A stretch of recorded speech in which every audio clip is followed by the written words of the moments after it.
edition of the Jeff Cameron Show. I'm Jeff, that's Tom. We're at the 7th Hill Tap Room, which in about an hour opens up and is perfect for those of you making your way out of work and wanting to have a tall, cold one. 14 taps, many more behind the bar. Local, fresh Florida craft beer. Good stuff. We're online, ESPNTallahassee.com. That's where you're going to listen live via the streaming free. Always don't miss anything, but if you do, find us after the program, both on iTunes and in our own audio vault. You can always email the show, jcs at 979 ESPNradio.com. Find me on Twitter at JCameronShow. WTSM app for your mobile devices. Ordinarily, we're on YouTube, but not today because we're out and about. So, Florida State, Miami, what are you giving me the we are? There's an audio feed with the special of, the Crowlers here at the 7th Hill Tap Room. All right, well, that's fair. Yeah, people just watch you can use the audio feed because a lot of work joints won't let you tune in other ways. So, well, if you go to the actual page and you click the Listen Live player, they say, firewall. But if you go to YouTube, you're A-okay. All right, so here's the whole thing, right? We begin today's show, and I don't even want to talk about the Bucs game. So, I mean, I do and I do and I don't. But it's Florida State-Miami week, so screw all that. And as bad as we've looked so far, obviously the grave concern is that the streak is going to come to a crashing halt. It eventually has to at some point. I don't suppose that the entirety of my remaining years we're going to beat Miami forevermore, although that would be pleasant. I just wonder, do you figure that this is a team that then rises up finally and plays their first complete game of the season at just the right time against an arch rival? Because I kind of do, by the way. And or is this a continuation of a 3-game stretch which turns into a 4-game stretch in which the team has gotten worse each week? Well, I think there's a lot of question marks, right? Right. And there's a lot of groups that have played well, consistency-wise, for short stretches of time, but it's a 3-game season so far. We should have probably played 4 already. But they've each had their moments where you go thumbs up, 2 thumbs up, in fact. Special teams last couple of weeks, defense first half against Alabama. The offense has had some moments, too, not as many as the other 2 phases.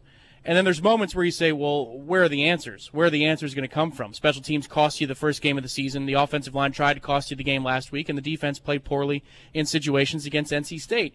So if you could put all 3 together at the same time, yeah, I like our chances, but that seems to be an awful lot to ask through 3 games of information that we have to consider. I think this is going to be a weird week for Jimbo Fisher. He's never lost to Miami. He owns his rivals. It's one of the things that puts you in good graces with, obviously, the alumni and the fans everywhere. Florida State fans know, by and large, that, look, Jimbo Fisher has had his way with both Florida and Miami. He's 17-1 in the state of Florida.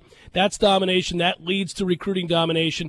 And there's a sense that what's on the line here isn't just a winning streak, but rather a tenuous grasp on domination of the state. And just today we get the bad news that a young man who I think a lot of people thought we did for a short time in Fields, the quarterback, 5-star, seems to be kind of a can't-miss prospect. You never really know, was going to come to Florida State. He announces today he's going to Georgia. And there's just a growing frustration and sentiment around this program that things are going awry, that it's on the verge of coming off the tracks. And we all know that if Florida State loses this game tomorrow to Miami and the streak ends and they're 1-3 and your one win is a nail-biter on the road against Wake Forest, that you wouldn't help but think that, the rest of the season proves to be ominous. This would portend of real problems. So I think in a weird way this game is not just a game. It's a representation that all is not lost yet, that they can still salvage from this season, something that gives them momentum in recruiting going into the offseason, something that gives them a chance to continue to dominate the state. And I know maybe you shouldn't pour all of that into one game, but that's what we've built to. That's where we're at. That's the way it feels today. Yeah, but whether or not, I think that's absolutely true, but whether or not you want to do that, I think everybody can agree on. From an offensive standpoint, you got to find an identity. You got to find something to hang your hat on, and this week provides you a really good opportunity to do just that. It was a little all over the place against NC State. You ran the ball more effectively than you threw the ball. There's no doubt about that against Wake Forest. But bread and butter time. You got to have it time. What's Jimbo Fisher calling, and what is this offense about? Who do they go to? Yeah, but the thing about what you're saying there is I don't know that it's a good opportunity. It's just an opportunity. It's just another game. You got to play it. At some point, you got to find it. I think it's actually the opportunity was against Wake. Or ULM if you actually had the ULM game. That's what I mean. Yeah. The opportunity to establish and define what that is was against a lesser tier foe, not a team with a front seven like Miami's. I mean, this isn't a get-right game. This isn't a find yourself kind of game. You had better play better in all segments of the game than you have up to this point, or you'll get your ass beat soundly. So, to me, I don't know that this is an opportunity. I understand what you're saying, that you're playing another game, so every game's an opportunity in a sense. But, Jimbo Fisher has to be beside himself right now when he watches this film. And we have now gone back and watched the last game too many times. I mean, there's no doubt about that. I've watched that game. The second time was once too many. Well, I think around the second and a half, third time that I watched that game, just because I was scratching my head thinking, there's no way that's taught in practice. There's no way that Rick Trickett asks his guys to not block people. I mean, at all. Like, just let them go free. No, it's not a screen. It was not a jailbreak screen. There's time and again, what you watch on that play are guys that are absolutely fundamentally confused to the core. Jimbo watches that. What does he say? What does he say to his guy behind closed doors? And what does he say to the player on the practice field that allows for that, or that entire segment that seems to be getting worse with each passing week? I don't know what you do to remedy those problems in time to instill confidence in a game like. Is it possible? Sure, teams turn things around, and sometimes you figure out the elixir. But man, I right about now, if I'm Jimbo Fisher, what about my message is not ringing true? What is it that I'm selling that they're not buying? Why does this look like it's going the wrong way when I already instilled a system that you can fall back on? This was a guy who was a pro's pro who wanted to do things and establish a Florida State way that seemed to have been bought into. And then suddenly, overnight, not. Well, to me, the head-scratching part of it is the offensive line looked good against Alabama. That's the thing. If they look poor in that game and then they continue to look uneven to poor in the next two games, well, then you know what they are. The problem is, in the first game, they looked pretty good, especially in pass protection. They handled their own. So this performance this past weekend is a real eye-opener. And to me, that's where it just gets confusing. And I said it earlier in the week. It's kind of like a whack-a-mole situation for Jimbo. The special teams rears its ugly head. You whack the hell out of that mole. Special teams has been good the last couple of games. The defense has been uneven, and now the offense comes up and crops up, not just because you lost your starting quarterback to injury for the season. Not just because it's a true freshman under center that's replacing him. Because guys can't get lined up. Because the offensive line looks like it hasn't played together before. I mean, I get it. If the sixth man, that first offensive lineman off the bench, is a weakness on our team, that's one thing. But that doesn't excuse the other four playing poorly throughout the Wake Forest game. And even when Dickerson's out for a couple of drives, he comes right back. That doesn't explain away what the other four are doing. So why is that happening? Because they've shown that they can compete against the best and hold their own against the best. And I think tomorrow's challenge will provide an opportunity again for this group to show that they're not what we saw last week up in Winston-Salem. Yeah, you feel like it builds to a place right now where, at least from the fan base's perspective and the frustrations that we're talking about, you're just putting your finger in the dam to hold back, the flood. And I guess that's a dire way of approaching the rest of the season and an outlook on a game in particular like this. But at the same time, we have felt this desperation. Just a year ago, heading down to Miami, fresh off a loss to North Carolina at home in Tallahassee, in which the defense loafed and you give up the lead in the waning seconds and lose 37-35.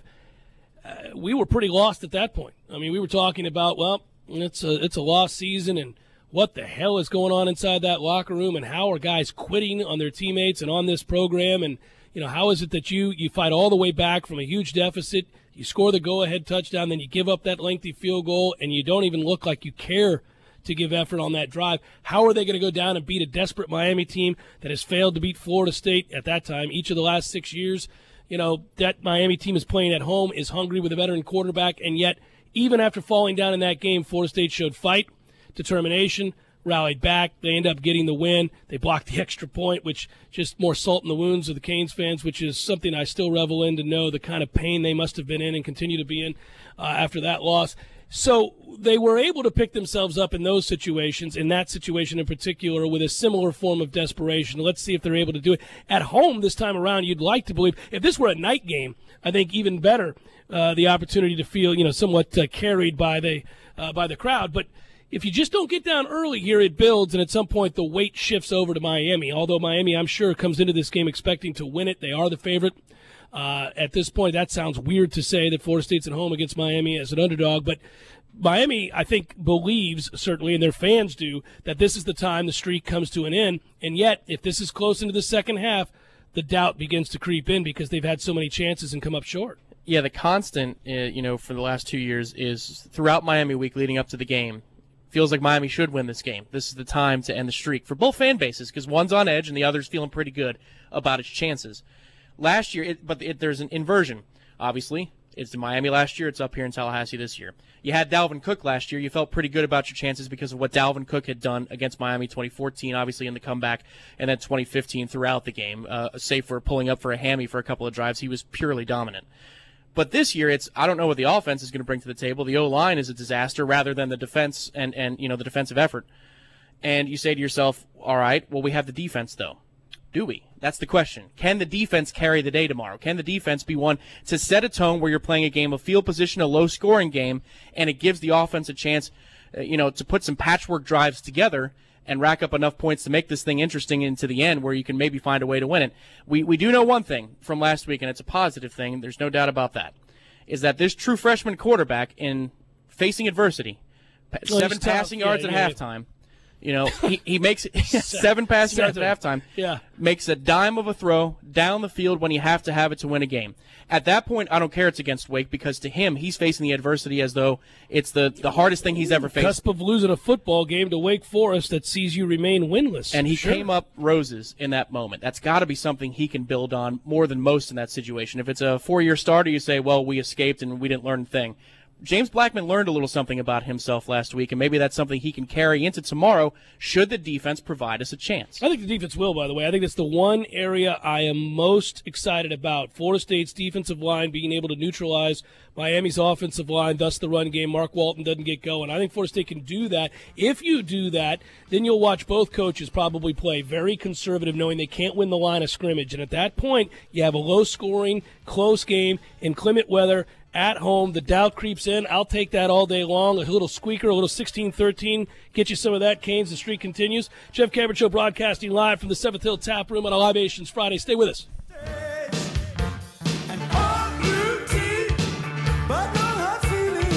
When you're in need of auto repairs, look no further than Nice Tire and Auto Service. Nice has been in business for 16 years with long-term, knowledgeable sales associates. They have the latest wheel balancing machine in the industry. And for passenger vehicles, they service AC, brakes, suspension, tune-ups, and much more. Never sit through a long wait. Nice Tire and Auto has 10 service bays to get you back on the road quickly. If you have tire problems, check out their large inventory with various Goodyear and Michelin tires. Nice Tire and Auto Service, 4792 Bluntstown Highway, 574-4100. Landowners, Mahindra's inventory clearance sale is going on now. We're reducing prices like never before on the toughest tractors on earth. Like a Mahindra E-Max 22 as low as $99 a month. Or get up to $8,100 in cash back and savings. Plus, Mahindra's 7-year limited powertrain warranty comes standard. I'm talking tough, like a state of mind. Tough, like a soldier on the front line. Tough when it gets rough, like my Ford truck, always enough. I'm talking tough. Franklin Spring Creek Ford, the place to find your next truck in southern Georgia. I'm talking tough. Hey y'all, we're Chris and Preston from Low Cash. Head to Franklin Spring Creek Ford and see them about all of your vehicle needs.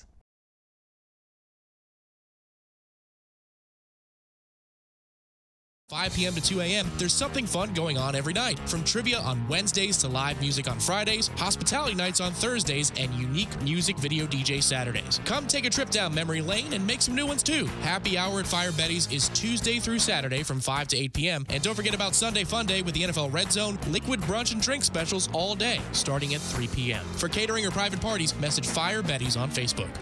I'm Fred Conrad, and I'm a criminal defense lawyer. For almost 20 years, I've been practicing DUI law in Tallahassee. Did you know if you're arrested for a DUI in Florida, your driver's license will be suspended regardless of whether you refuse a breath test or if you give a breath sample over the legal limit? And you only have 10 days from the date of the arrest to contest the suspension. Did you know in Florida, a DUI conviction will stay on your record for the rest of your life? If you've been arrested for a DUI, don't blow it. Call my office and talk to me today, 222-4005, or visit my website, fredconrad.com. I'll personally handle your case. Get your weekend started right here on 97.9 ESPN Radio. Saturdays at 6 a.m. with Fishing Florida Radio. Listen to the three amigos, Boudreaux, Steve Chapman, and Captain Mike Ortega as they catch you up to speed on what's new and biting in the North Florida region. Big-time guests, celebrities, interviews, and 3 hours of the fishing info you need. Fishing Florida Radio is brought to you by Sea Quarters Marina off Highway 98 in Carabel. Sea Quarters Marina, your full-service marina, and presented by Hobbit American Grill, locally owned and operated since 1978. Wow, this is great. E+. E+? Is that like A+?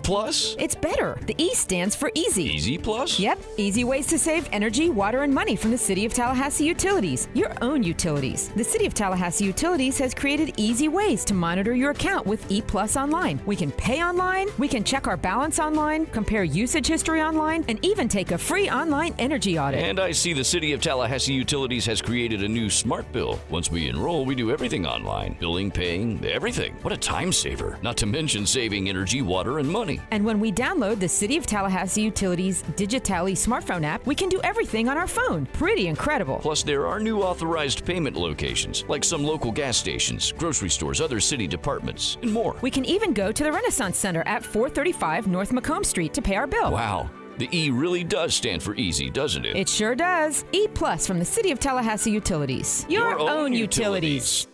And now, a Sport Clips well-played moment. Gentlemen, the mind of the human male is a peculiar thing. Every day we walk through a car wash of external stimuli, from the eyeballs to the ear holes, to exotic hot dog smells, to imported energy drinks. So does our mind wander? You bet it does. Wait, what was I saying? Oh yeah, that's why Sport Clips is Sport Clips. They make a haircut memorable, but with as little thought required from us as possible. A great MVP haircut experience with a hot steam towel, massaging shampoo, and sweet, sweet sports on TV. So if that man in the mirror looks like an island castaway, or just has some hair that needs attention, well, you've got this solved because you know Sport Clips. And if you're already looking Sport Clips handsome, well played, sir. Well played. Sport Clips haircuts. Find a location near you at sportclips.com.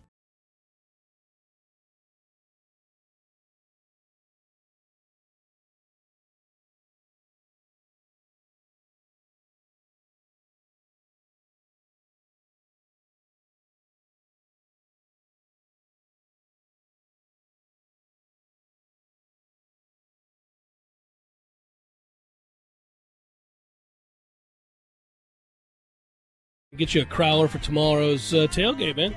Can we call it the 7 in a row tap room for at least one more day? Sure. And it works perfect. It would be strange to go with 8 in a row tap room if we go from here. It doesn't work with the 7th. It doesn't really work with the Celebrate whole 8 in a row at the 7th Hill tap room. That would be that. Yeah. I like the ring of that. Anything that brings into account 8 straight wins and keeps alive the Platinum Bohica potential, I'm all for. But anyhow, crowlers tomorrow, tailgate. You want to do that. Buy one, get one half off from 4 to 7 p.m. That's what you do, folks. And if you want to try the beers, you get here for every $10 you spend on a self-service tap card, you get $5 extra for free.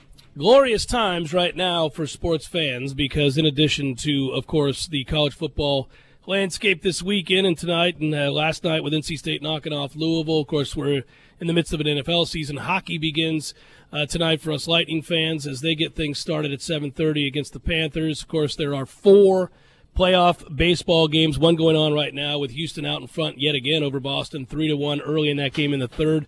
Later on this afternoon, Cleveland and New York, Chicago and Washington, and the Dodgers and Arizona. So this is heaven. Yeah, Altuve's pretty good, isn't he? A little bit. Breaking news. That's insane, man. And we were talking about him earlier this year at 5'5" or whatever he is, and turning on. And it's amazing to me that anybody tries to jam him ever.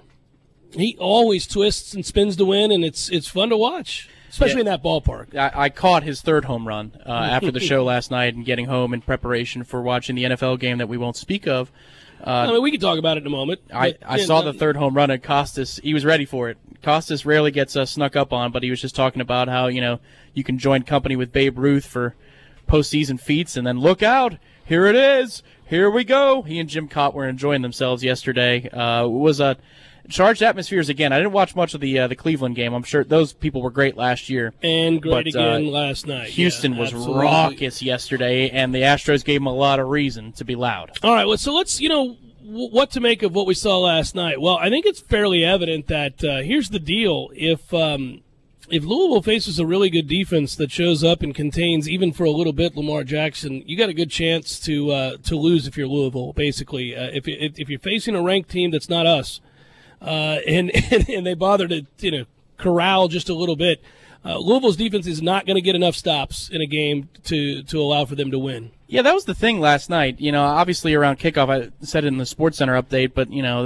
Louisville's a 4-point favorite, close to kickoff. And that I get it that NC State shoots itself in the foot, but this is a home Thursday night game, and they're the better team. So even if they shoot themselves in the foot, what do they lose by, a field goal, something like that? Right. It just felt like a wrong team's favorite scenario. And if you watch the flow of that game, 39-25 isn't really indicative of the way NC State controlled the game, if game control still exists after the 2014 playoff committee. What a disastrous revelation from ESPN when that thing came out, or the committee, I should say, was game control. They don't do it anymore, do they? It was body clock for Stanford out at Northwestern. Yeah, right. And I don't know what last year was because we weren't in it. No. So body clock originally, and then, of course, we had game control, which has now been put to rest, which is a good thing.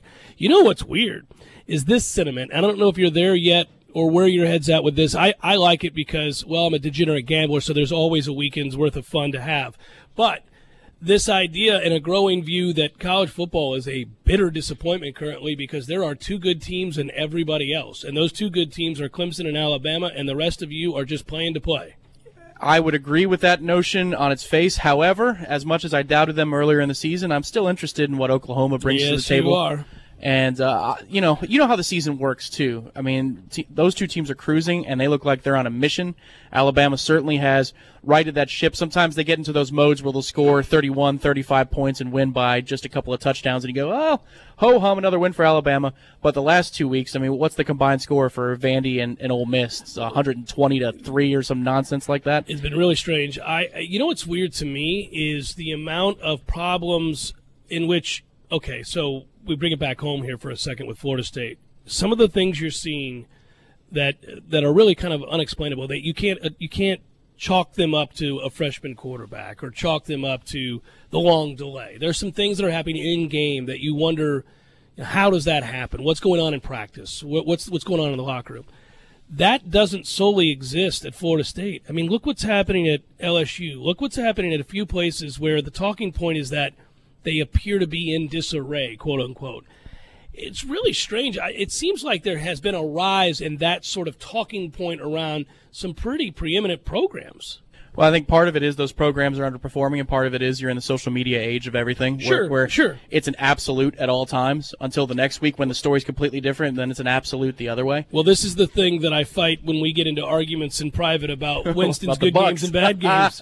Is that was a good one today, though. But everything is a referendum on, he is or he isn't good, or they are or they aren't good, or the season's a failure or it's a success. And I don't want to do that. You're right. That's a direct result of social media. And I do understand that you can vent and be frustrated and find aspects of what's happening that piss you off, but it doesn't necessarily portend that this is going to be the case. Now, in Florida State's case, 3 losses a year ago, 3 losses the year before that, and everybody a little skittish when you start 1-2. Oh, you got a trend here. Yeah, you have a little bit more than a singular event. Yes. Everyone was willing to punt on 2015. Except, Kaysen Beatty was excited to punt in 2015. That was Boy, did he show up big time, buddy. But once you get to last year, and even though you started a redshirt freshman quarterback, that defense had expectations it did not live up to in September. And then you get to this year, and the season's over from a playoff standpoint in September. I suppose they're mathematically still in it. But, obliterated expectations. Today it will be loud. You better win today if you want the crowd to still come back in subsequent weeks. I think Louisville bloodlust is still there, but, since Louisville has lost a couple of times, I don't know that game's going to have the same feel to it that we thought it would in preseason. So you got to capture hearts and minds, and you better do it quickly starting tomorrow. They lose. I'm afraid to think about the conversation and where we pivot to if Florida State falls tomorrow. I mean, it's a distinct possibility, obviously. Vegas believes it's going to happen. But if Florida State loses tomorrow and you're 1-3 and your one win is a narrow victory over Wake Forest and you just lost out on the quarterback prospect that everybody wanted. We can't even play Lemon anymore, man. I mean, what the hell? This is brutal. Just don't make the recruiting class 11. That's all I'm saying. It's brutal. It's just wrong. Jeff Cameron, Show 97.9, ESPN Radio.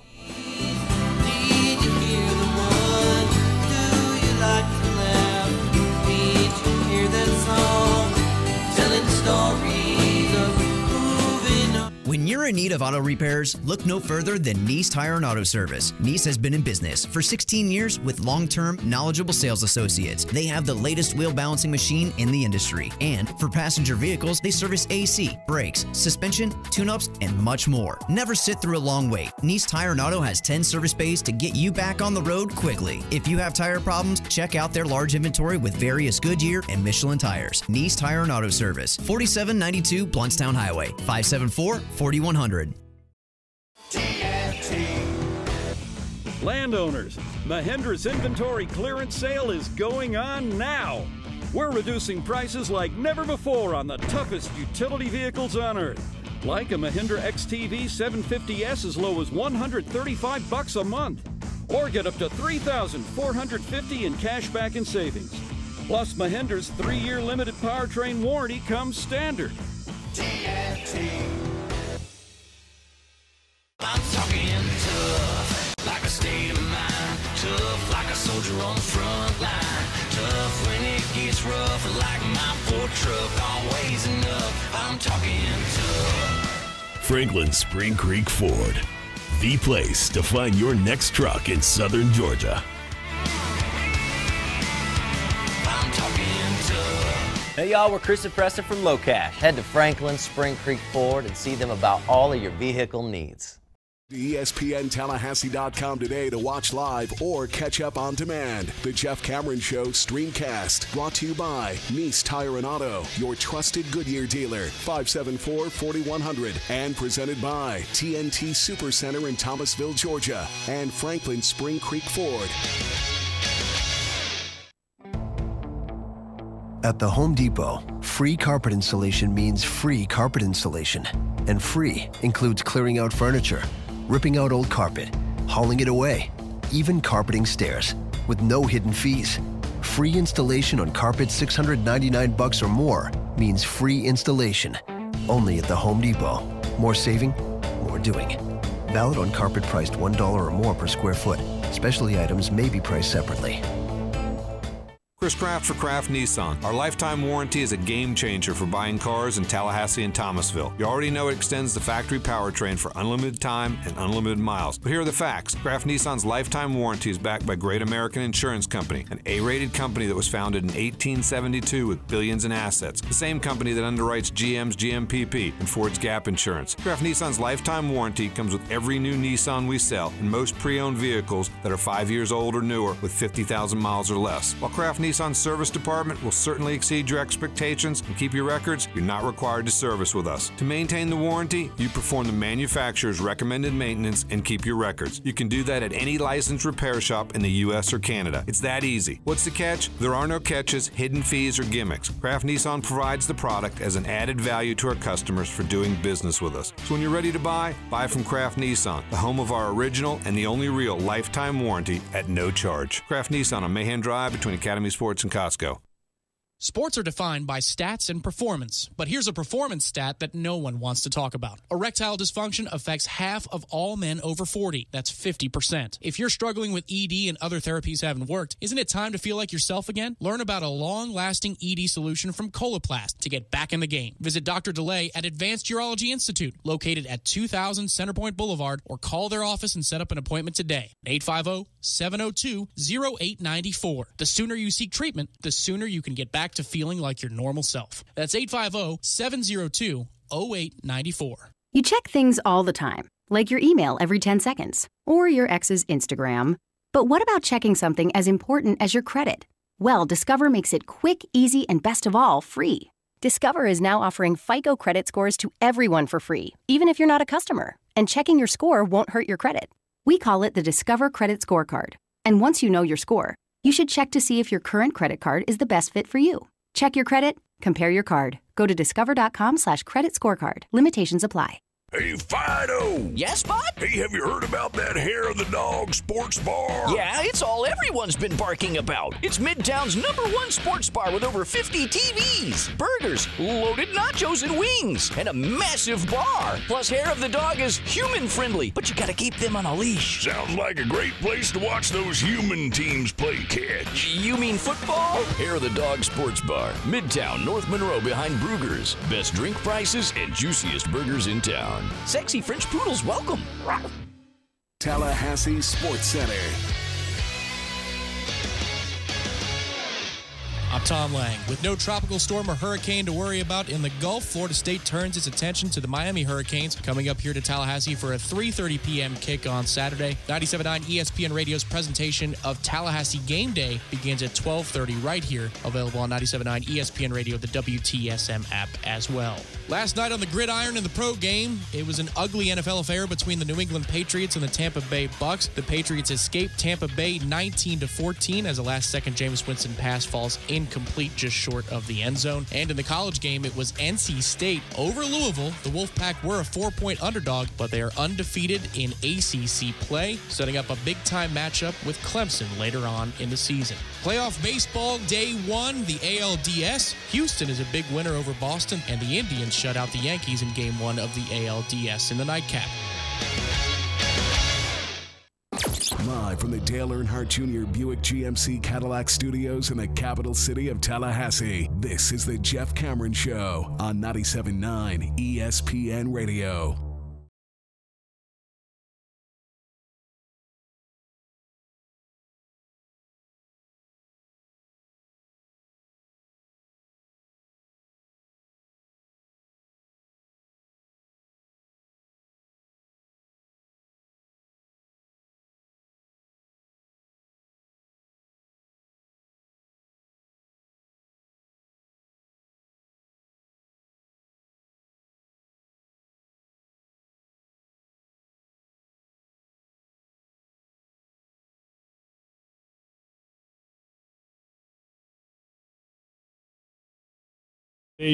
Keep it up. Any idea why the tune-in audio feed is so quiet?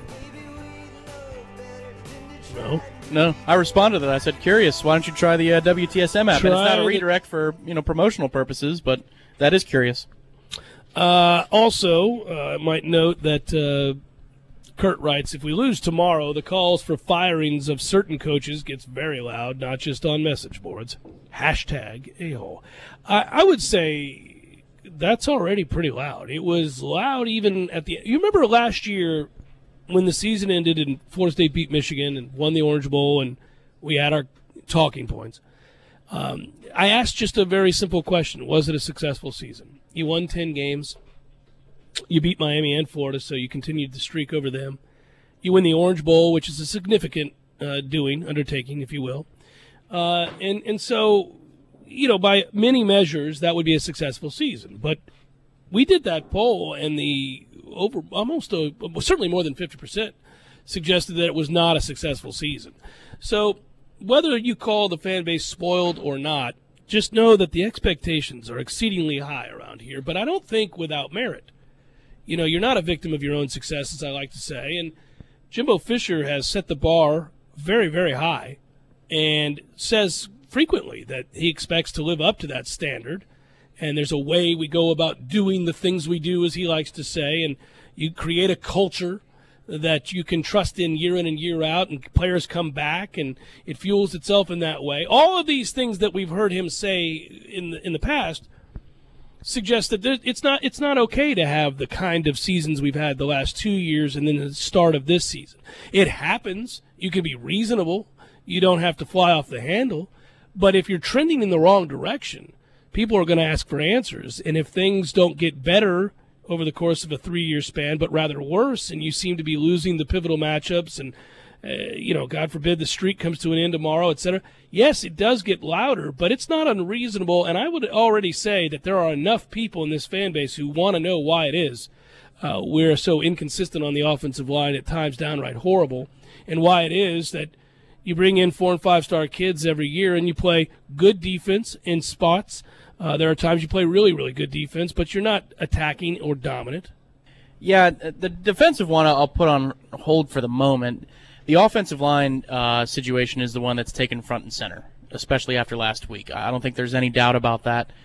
And, I think people who are reasonable wanted change before the season started, and I think people who are reasonable said let's wait and see because of the way the season finished. I don't think standing on either side of that thin margin was an unreasonable take, as long as it was rooted in logic and not all caps and 87 exclamation points.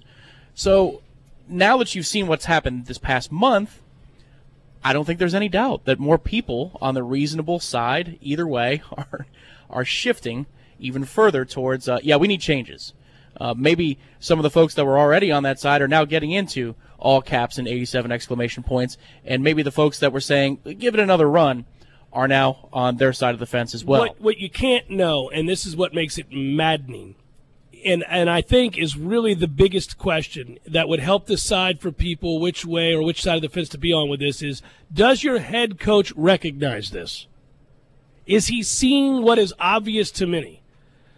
Does he understand that this cannot be allowed to stand, that you now have to do things differently, that the way you're doing things is not working, that we're developing problems, things are getting worse, the program is trending in the wrong direction? Is that recognized by the head coach? Because if it is, I think most people are okay, because Jimbo has had a ton of success here. He's been very good, and that includes winning a national title.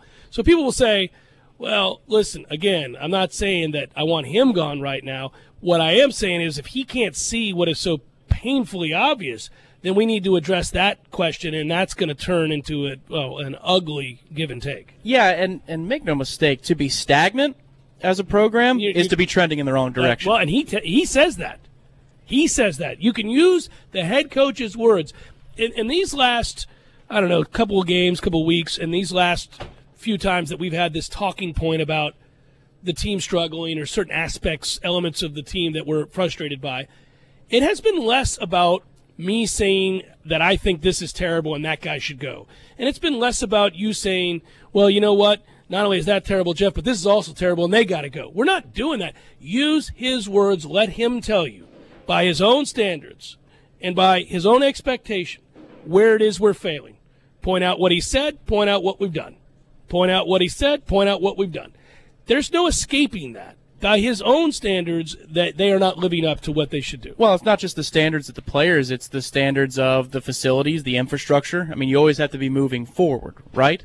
And that's the thing, is right now it feels like things aren't moving in that forward direction. I would say that the book isn't written on this season yet, but in many minds of the fans, and this isn't breaking news to anybody, the book has been written on some of the assistant coaches. So where do you go from here? You can't know for 2 more months. That's the hard part. And you have to endure. You have to endure and hopefully succeed and give signs that things aren't completely amiss.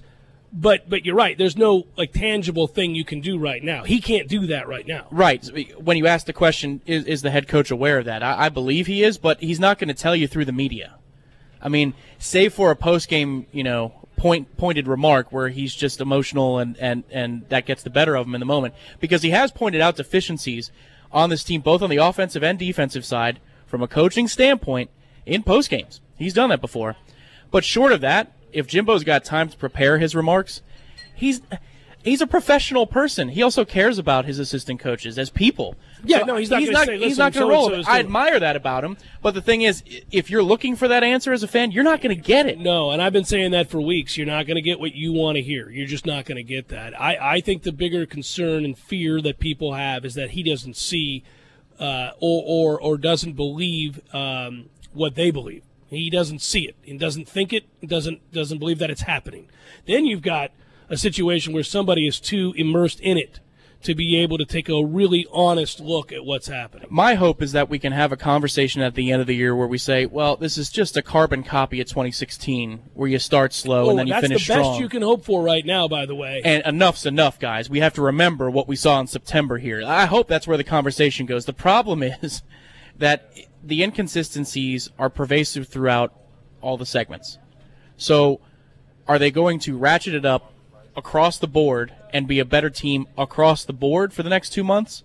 Or are we still going to see a game where, well, maybe the offense looks good tomorrow. Maybe it looks better than we expected. But then the defense is poor in third down situations or red zone defense or something along those lines. That's one thing that's been really consistent. They've been great in the red zone, and they've been great on third down this year. But the way the season has gone so far, that's kind of the way it's played out. You would have guessed after game one. Defense, yeah. Meaning anything on the team. No, I'm saying for people wondering, they're probably screaming at their radio, we're not great in the red zone, meaning our defense, our defensive red zone defense. No, what I'm saying is after game one, you'd say, well, special teams is just going to be an issue all season long. Well, it hasn't. It hasn't, outside of Aguayo's hurtful, indeed, missed kick. from 30 yards against NC State, things have been fairly solid. There's been a Tyler Shank, but, I mean, he's been more apt to kick at 50 yards than he has been to shank the football. 4 combined in the last 2 weeks. You've had big returns in both games since Alabama. So, to me, it's unpredictable as to what we're going to see. And that in and of itself, when you're searching for consistency, if you're unpredictable across the board, that's a hard thing to reconcile. It especially makes it hard for us every week trying to project what's going to happen. Right. It's like trying to project an NFL game, right? It's really crazy because on the one hand, I always say, okay, it looks like we fixed this problem. Now that we fixed that, we can move forward. Well, yeah, maybe, except for this other thing is bound to crop up. It's happened each of the weeks. Buddy, all signs point to a 41-38 Tampa Bay New England game last night. And what do you get? 19-14. Well, and I started laughing with that when I wasn't crying about yet another missed kick. I did start laughing about that. Also, by the way, I never see the need to let it linger. Why haven't they fired Nick Folk yet? Why hasn't he been cut? What are we waiting on? You can't let him back on this team. I mean, it's over. There's no coming back from that. You can't do that. Have a good day. He was terrible the week before. What are we doing? Let's move it along here. Why do guys have to pussyfoot around? That's there right. It is. Yeah. Matthew, you know where the dump button is back there, just in case. It's the Jeff Cameron Show, 97.9 ESPN Radio.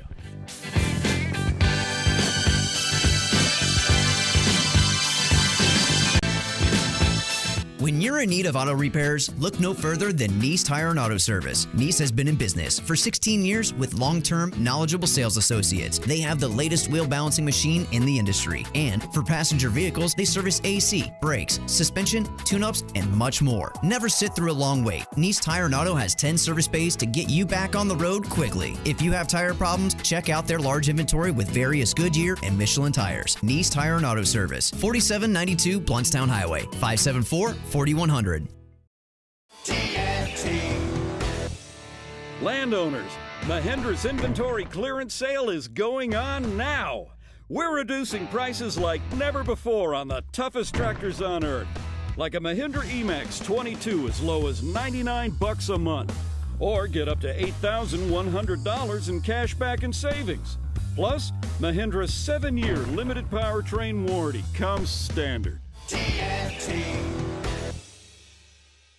I'm talking tough, like a state of mind. Tough, like a soldier on the front line. Tough when it gets rough, like my Ford truck, always enough. I'm talking tough. Franklin Spring Creek Ford, the place to find your next truck in southern Georgia. I'm talking tough. Hey y'all, we're Chris and Preston from Low Cash. Head to Franklin Spring Creek Ford and see them about all of your vehicle needs.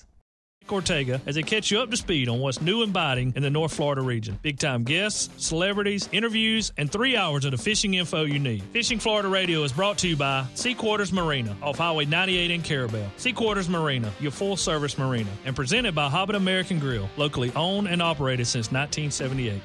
Hey folks, Ron Vetrano here with great news for North Florida and South Georgia used car, truck, and SUV buyers. Car Gurus has named its top-rated used car dealer for 2017, Frank's Auto World on West Tennessee Street. Car Gurus rates each used vehicle for sale based on price and rates it as bad, fair, or a good deal. Who's the most good deals? FranksAutoWorld.com. Think I'm kidding? Type in FranksAutoWorld.com on your smartphone, iPad, or desktop. Get multiple pictures and even a free Carfax of each vehicle and a rating by Car Gurus showing you the price is a good deal. FranksAutoWorld.com. And now, a Sport Clips well-played moment. Gentlemen, the mind of the human male is a peculiar thing. Every day we walk through a car wash of external stimuli, from the eyeballs to the ear holes to exotic hot dog smells to imported energy drinks. So does our mind wander? You bet it does. Wait, what was I saying? Oh yeah, that's why Sport Clips is Sport Clips. They make a haircut memorable, but with as little thought required from us as possible. A great MVP haircut experience with a hot steam towel, massaging shampoo, and sweet, sweet sports on TV. So if that man in the mirror looks like an island castaway, or just has some hair that needs attention, well, you've got this solved because you know Sport Clips. And if you're already looking Sport Clips handsome, well played, sir. Well played. Sport Clips haircuts. Find a location near you at sportclips.com. Look at that mouth. That poor, parched mouth. So dry. What'd you eat for lunch? Chalk dust? Did your mouth cannonball into a barrel of mothballs? You're being awfully quiet. Is that because your mouth feels like the business end of a Dremel saw? Is it because your mouth just wrote a haiku and all 17 syllables were dry heaves? You're so parched. You know it. I know it. The entire radio knows it. Just admit it. You want a Mountain Dew. Your mouth feels like it just inhaled the insides of a punching bag, and the only remedy is that neon green potion. Right now, your mouth could be tongue bathing in the refreshing citrus kick of Mountain Dew. Instead, it feels like you've been motorboating King Tut's sarcophagus. Show some mercy. Crack open an ice-cold Mountain Dew. You know your mouth wants you to. Do the Dew. Nothing quite beats authentic Italian food and a Pepsi. Indulge your taste buds and experience all the flavor of Italy right here in Tallahassee. Visit Urban Food Market today, located in the center of Tallahassee. Urban Food Market, proud to serve Pepsi. The big game is almost here, but you can't afford to go because ticket prices are through the roof. Don't worry, we got your back. Anytix.com offers you the lowest price tickets, guaranteed. Anytix.com doesn't mark up tickets. Anytix.com has zero. That's right, no buyer, seller, or service fees. For a small monthly fee of $9.99, you get access to all their wholesale tickets. Go to Anytix.com today. That's Anytix, T-I-X-X. Enter the coupon code ESPNTally and get 20% off your subscription. Anytix.com, changing the way you buy tickets.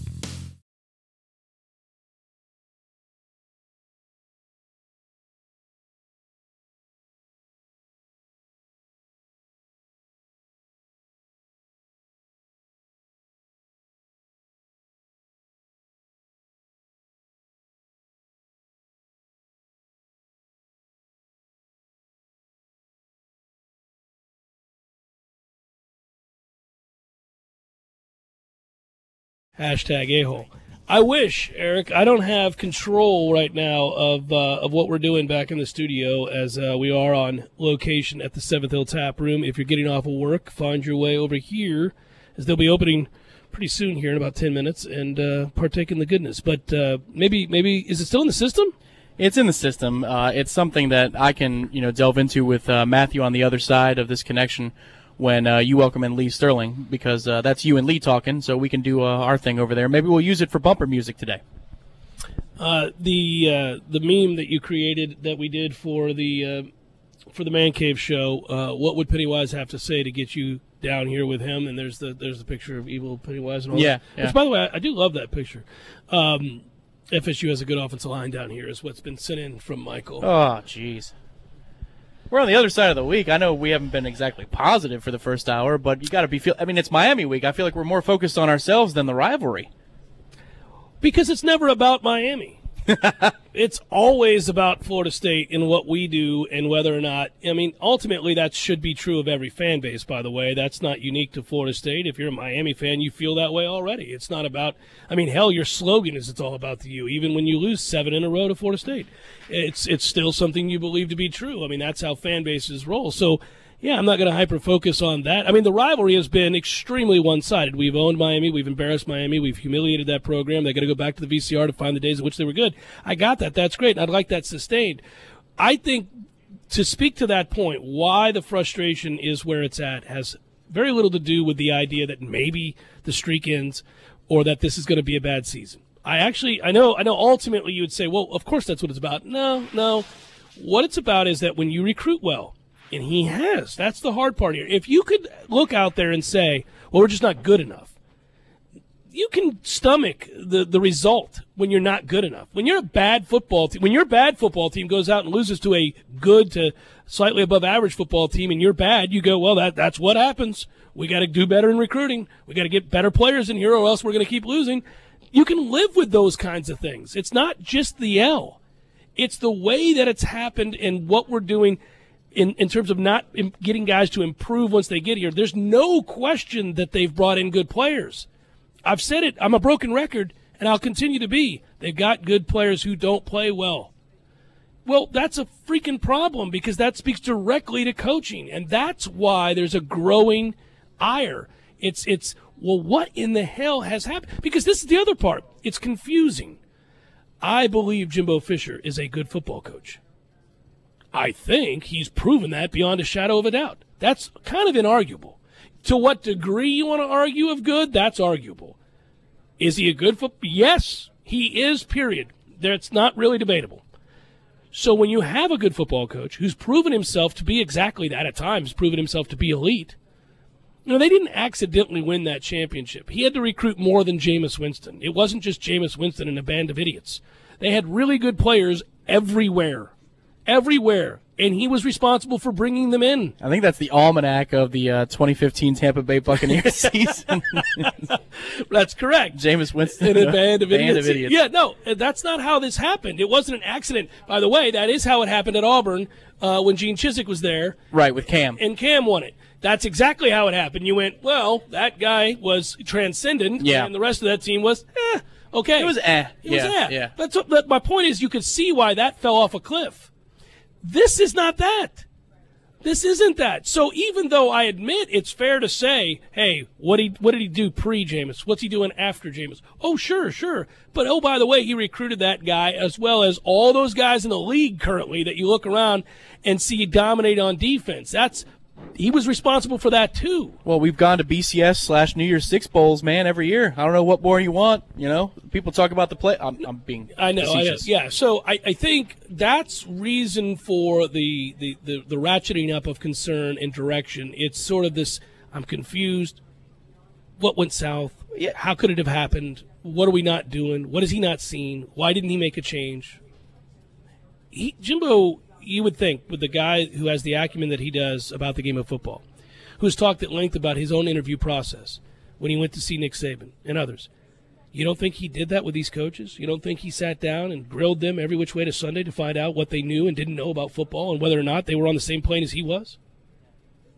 I just think that there's a large portion of the fan base that says this has been a problem for years, and there's a large portion of the fan base that says, what's going on here? What are we about to learn about this team? The bad start's behind us. Now tomorrow starts rivalry game, Duke, revenge game, and then Clemson a couple weeks after that. Followed by, you know what I mean? Like, this is the time of year where you remember the rivalry games. You remember the get-right games, the revenge games, and no doubt Clemson has added itself to the list of the 2 rivalry games. Now we have 3 a year. Let's see. By the way, good to bring up Clemson. This all coincides with a Clemson program that has begun to lap us. Kurt, no, we get it, man. Everyone wanted our players. Nobody else wants our coaches now. What we are seeing is due to coaching. Sure. Nobody's arguing that. I know it's due to coaching. But that is rather curious, given the guy that established what this program's new level should be and returned it to glory. That's why we're worried. Does he not see that? That's really the worry. Hour number 2, Lee Sterling joins us. Paramount Sports next. Stay tuned.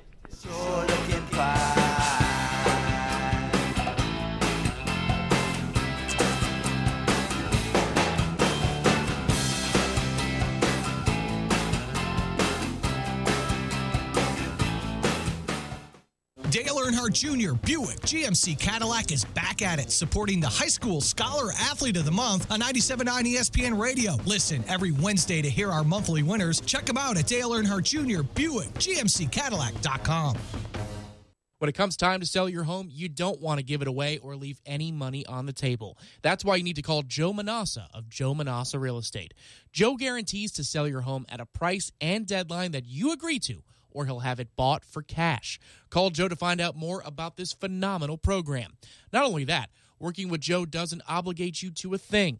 If he's not doing his job, he'll let you out of your contract free and clear. But don't worry, that never happens because Joe sells homes quickly and for top dollar. Recently in Tallahassee, Sally and Steve found the perfect home for their growing family, but they needed to unload their old home.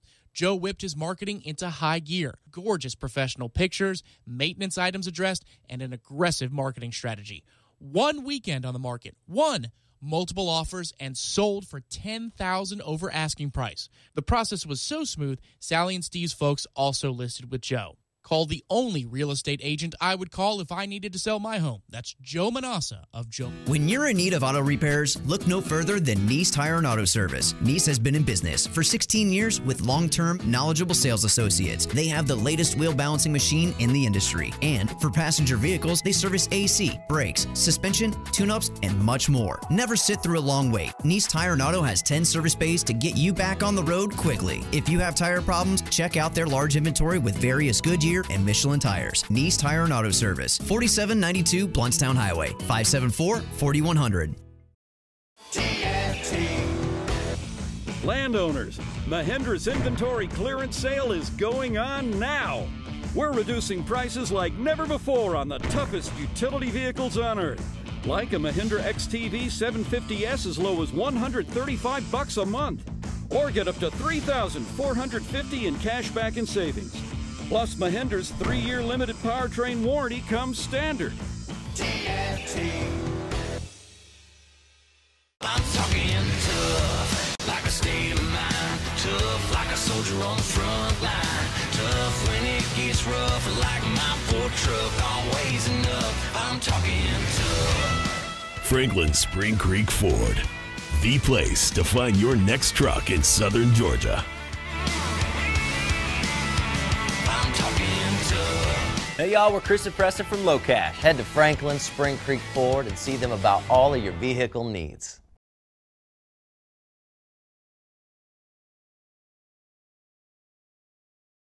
And at TNTSuperCenter.com. Offer with approved credit. See dealer for details. Program restrictions may apply.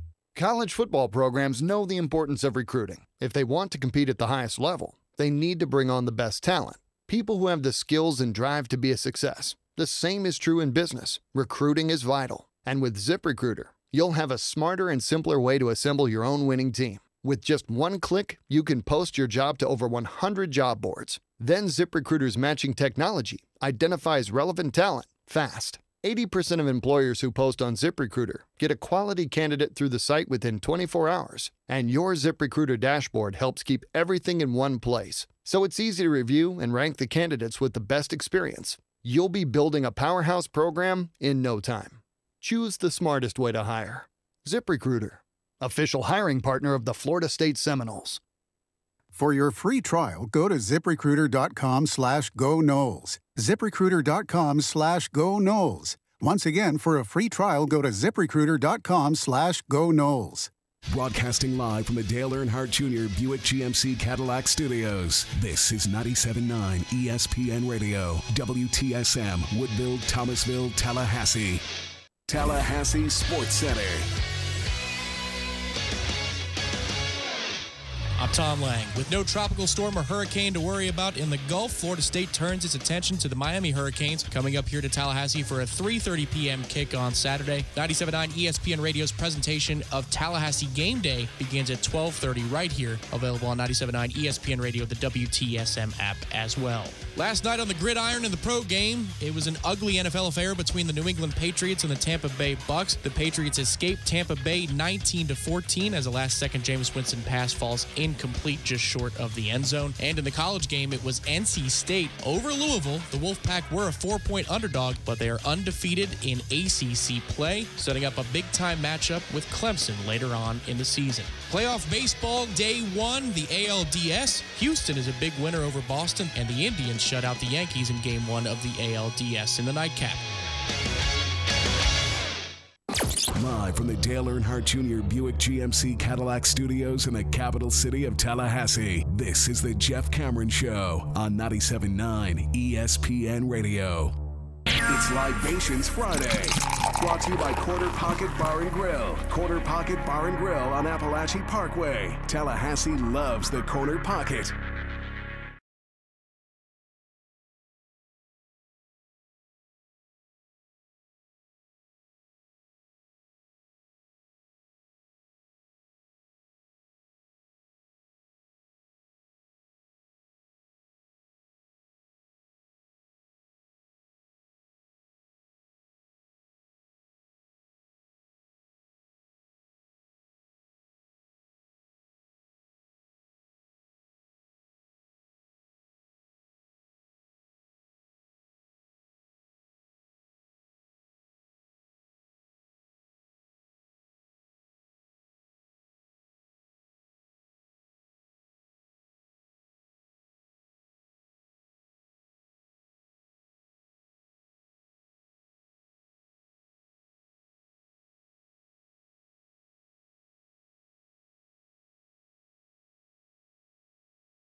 We got to save that one for the end. Save that one for the end, but I will try to tap into your mood here, your psyche. Where are you at with this? You feel pretty good? I'm always nervous. Be honest with me.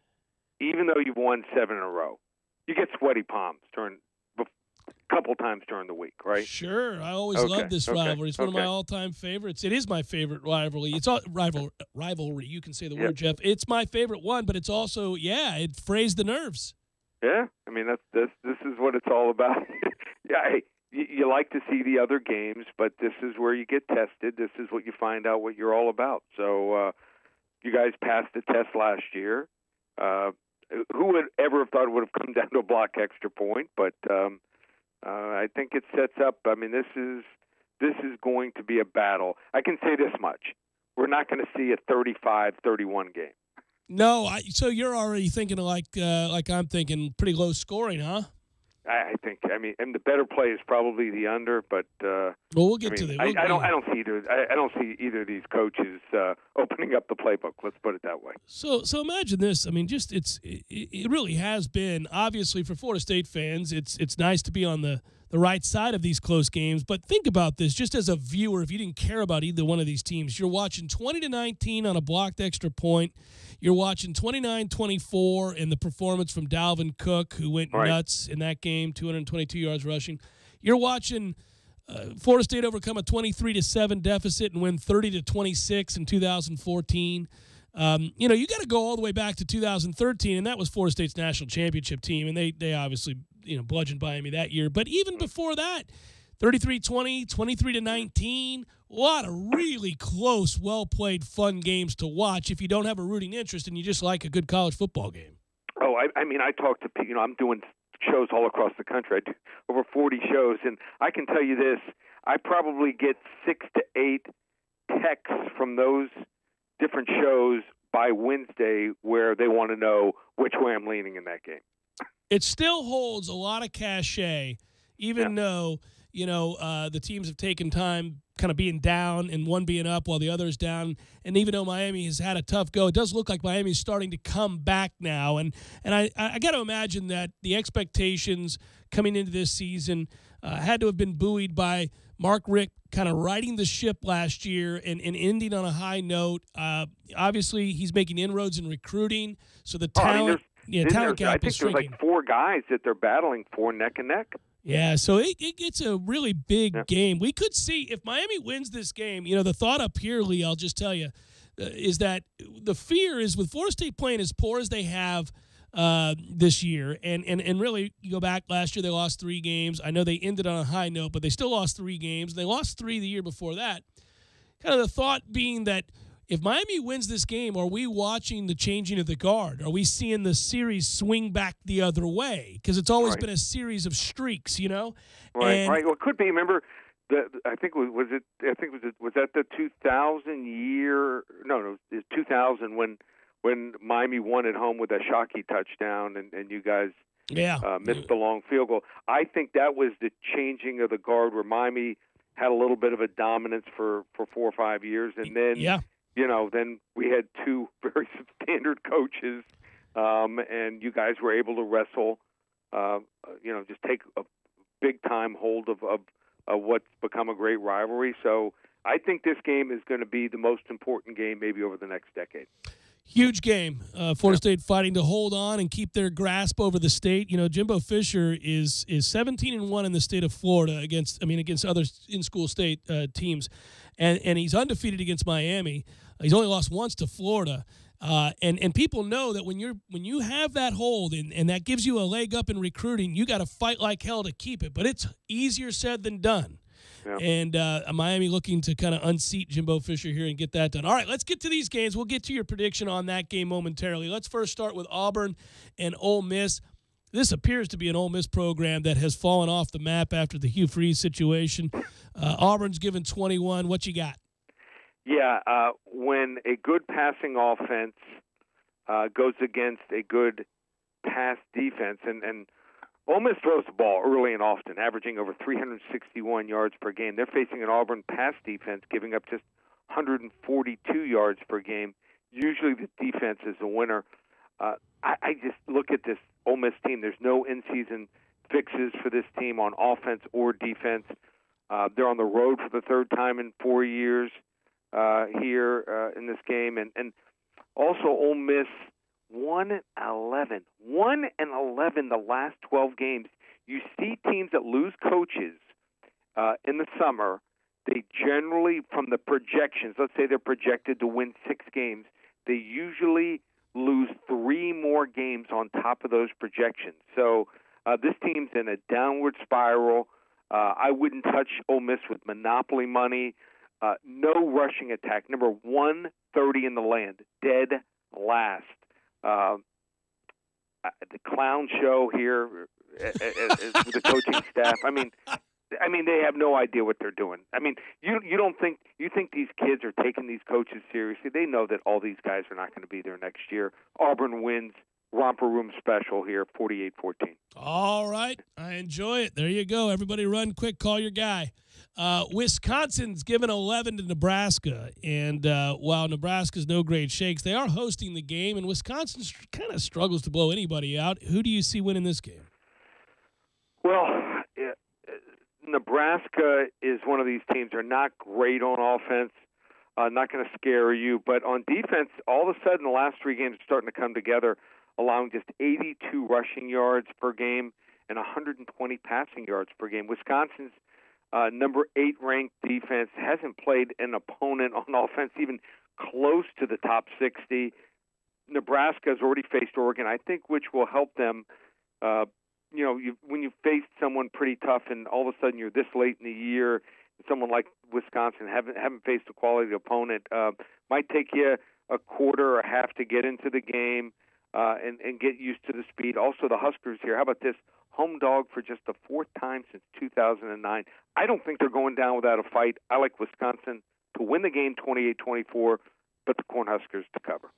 You and I are on the same page right now, sir. Alabama has been crushing everybody. A&M's personnel might be better suited to make this reasonably interesting. So I guess the only question isn't who's going to win the game, but obviously the ever-present 26.5 points. Does Bama cover the number?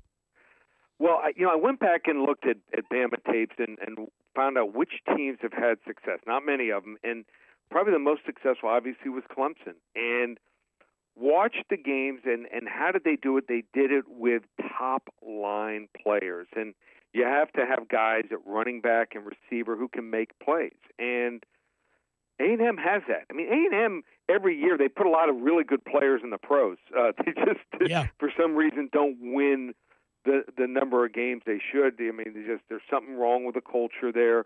But they got a running back in Williams and a wide receiver in Christian Kirk. Christian Kirk might go top 10. I mean, he's a receiver, kick returner, punt returner. I mean, he's fabulous. So they can make plays, and you can't turn the ball over. If you turn the ball over 3 or 4 times, you're going to lose by 40, 50 points to Alabama. A&M only has 4 turnovers in 5 games. They're +8 in turnover ratio after 5 games this year. They have the number 14 rush offense, number 15 rush defense here. They have nothing to lose here. I think Alabama's going to win 38-24, but A&M at home, they're going to give them a battle. Florida's giving 3 to LSU, and the only question now is whether or not LSU has fallen off the deep end. You see the reports at a Baton Rouge in which Orgeron is meeting with the athletic director, who's also a clown, and they're talking to their coordinators in the middle of a season, and it's the dumbest clown show that you can imagine. And yet LSU is getting some important people back this week, and Florida is having to start Felipe Franks, who I don't think is any good. So does Florida cover the 3? Well, when you watch the last couple games, all of a sudden Luke Del Rio was playing some pretty good football. So that is a loss for them. They were already down Antonio Callaway, their best player and best receiver, and now Tyree Cleveland will not play in this game. So the question here is, where is LSU mentally? And they obviously were looking ahead, and that's why, Troy just dominated the game from the word go. I think that there's going to be ready for this game. There's still some bad blood between these two teams. LSU was real upset that Florida didn't play that game when it was supposed to be played here. And I think they're going to show some pride. I mean, they're not a good team. They're not a team I'm going to back much the rest of the season. They're going to, I think, try to find a way to push Orgeron out without paying him $12 million. I got to find out who his agent is because that guy did a masterful job. I mean, they're bidding against no one, LSU, and gave him that kind of buyout here. So I'm going to say the Florida two-bit offense is going to have trouble here. I like LSU to pull off a small upset, 26-23. Wouldn't be surprised. Okay, so we get the big one. Miami, the only question, do they finally break the losing streak and stop it at 7, or do we unveil a new series record? Nobody in this rivalry has ever won 8 straight. Florida State can do that with a win. Kane's given 3. Talk to me. I think FSU's offensive line is going to have to play at a much higher level for them to win this game. They gave up 5 sacks and, most importantly, 17 tackles for loss in the game last week. You win games with a quarterback and a defensive line, and I think Miami right now is better in those 2 areas. So I'd rather have Bernie Kosar at quarterback or Vinny Testaverde, but not the case here. I think Miami can run the ball right there with FSU, probably better. Mark Walton, probably not a great pro prospect, but if he's 85-90%, he's a weapon here. I think FSU still has the better talent, but I think for once Miami has the better team. It's time! Miami upsets FSU 20-16. Well, it won't be an upset. You're favored. So, it's time. 20-16. They cover. Hey, when you lost 7 straight, it's an upset in my book. There you go. The game of the week is a really good Georgia team who I'm enjoying watch play with Fromm and the emergence of him and Georgia's running game with that defense. Vanderbilt obviously has had their tough road to hoe. Game of the week for you, given 17.5. Tell folks how they can get it. They got another quarterback. They get the number 1 high school quarterback in the country to commit to him. I don't know what they're going to do with all these quarterbacks. They've gone like 30 years without a star quarterback, but they finally got 3 of them now. So yeah, they need to send us one, I think. I'm not sure. We can use one too. Hey, surprised Miami didn't get one of them. One of them didn't follow Mark Rick down here. But this should be an interesting game.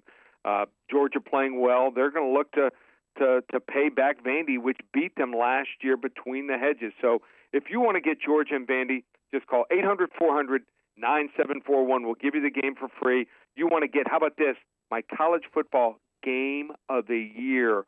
We are on a roll. We've won 6 straight weeks. You want to get my college football game of the year, use coupon code SAVE100, ParamountSports.com. Game of the year. Oh, game of the year. Man. I'm going to text you the game now, and as soon as it starts, you can tweet it out what it is. We're 12-1 on these games of the year in college football the last 13 years. You text me that damn game right now, Lee. I can't wait. All right, buddy. Be well. Okay. All right, take care. All right. See ya. Lee Sterling, Paramount Sports. Good guy. Hard worker, puts his time in, and over the course of the long haul has the success necessary to stay in that game. Which one of the games that Lee presented are you most in line with? You know, it's amazing. I agreed with every one of his picks for the first time all year, except for maybe the Miami-Florida State game. Mm-hmm. And that's probably pride effing with me because I'll be real honest with you. I mean, I like LSU to beat Florida.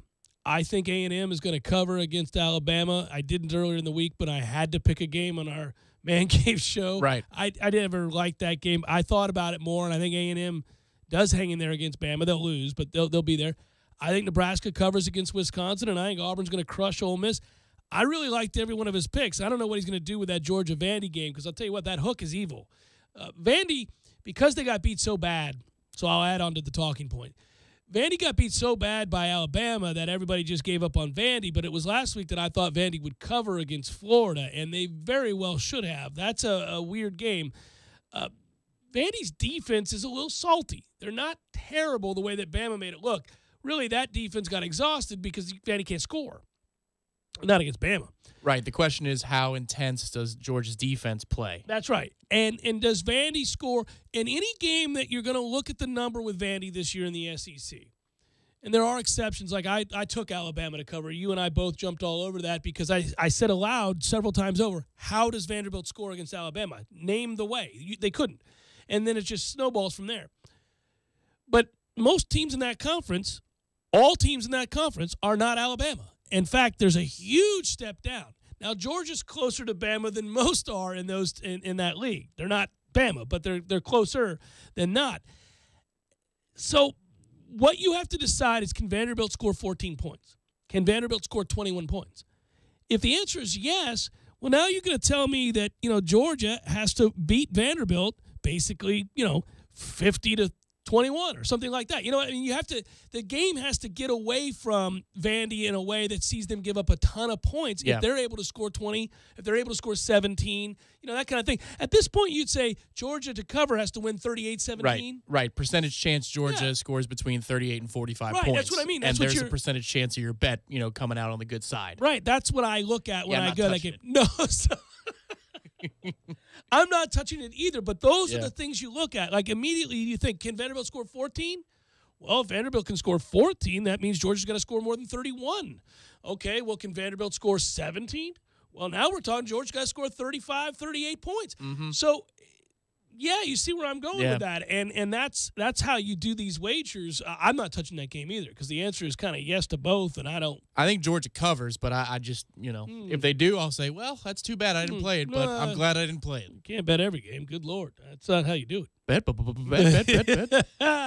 Jeff Cameron Show continues on this glorious Libations Friday as the Seventh Hill Tap Room is starting to get buzzing. So come on by if you're getting off of work, off of Appalachia Parkway, just below the Corner Pocket Bar and Grill. When you're in need of auto repairs, look no further than Nice Tire and Auto Service. Nice has been in business for 16 years with long-term, knowledgeable sales associates. They have the latest wheel balancing machine in the industry. And for passenger vehicles, they service AC, brakes, suspension, tune-ups, and much more. Never sit through a long wait. Nice Tire and Auto has 10 service bays to get you back on the road quickly. If you have tire problems, check out their large inventory with various Goodyear and Michelin tires. Nice Tire and Auto Service, 4792 Bluntstown Highway, 574-4100.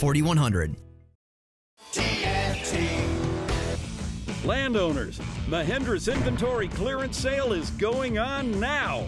We're reducing prices like never before on the toughest utility vehicles on earth. Like a Mahindra XTV 750S as low as $135 a month. Or get up to $3,450 in cash back and savings. Plus, Mahindra's 3-year limited powertrain warranty comes standard. I'm talking tough, like a state of mind. Tough, like a soldier on the front line. Tough when it gets rough, like my poor truck. Always enough, I'm talking tough. Franklin Spring Creek Ford, the place to find your next truck in southern Georgia. I'm talking tough. Hey y'all, we're Chris and Preston from Low Cash. Head to Franklin Spring Creek Ford and see them about all of your vehicle needs.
You check things all the time, like your email every 10 seconds, or your ex's Instagram.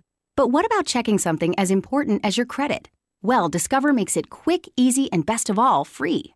Discover is now offering FICO credit scores to everyone for free, even if you're not a customer. And checking your score won't hurt your credit. We call it the Discover Credit Scorecard.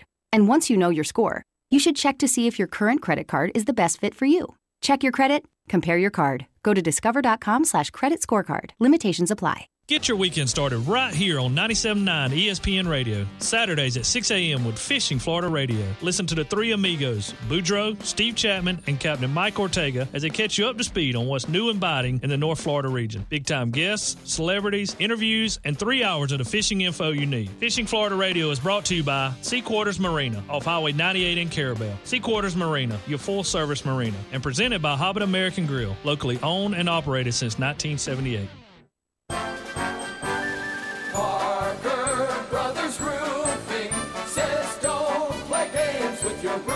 Protect your home and your family.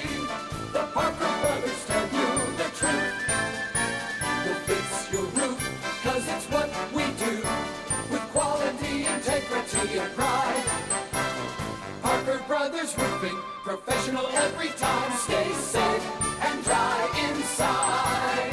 Hey, this is Travis with Parker Brothers Roofing. No one besides us wants to hear that you need a new roof. It's one of the biggest home improvements you have to make, and Parker Brothers Roofing understands. We now offer financing for 0% over 60 months. Yes, that's 5 years. Call us today for 5 years interest-free financing on that new roof. 656-8112. That's 656-8112, or go to parkerbrothersroofing.net. Parker Brothers Roofing, professional every time. Stay safe and dry inside.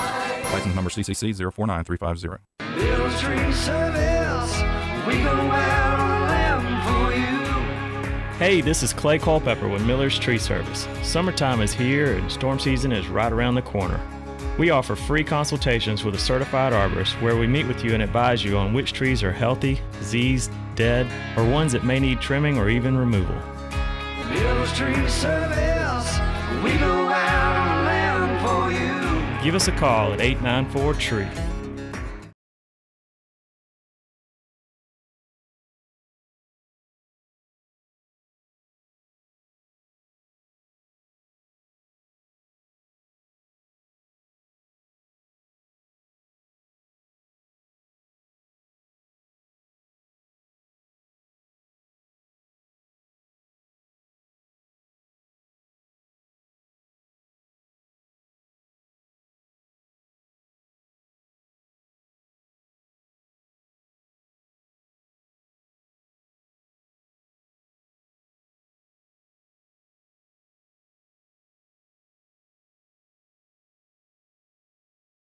Disappointed in himself.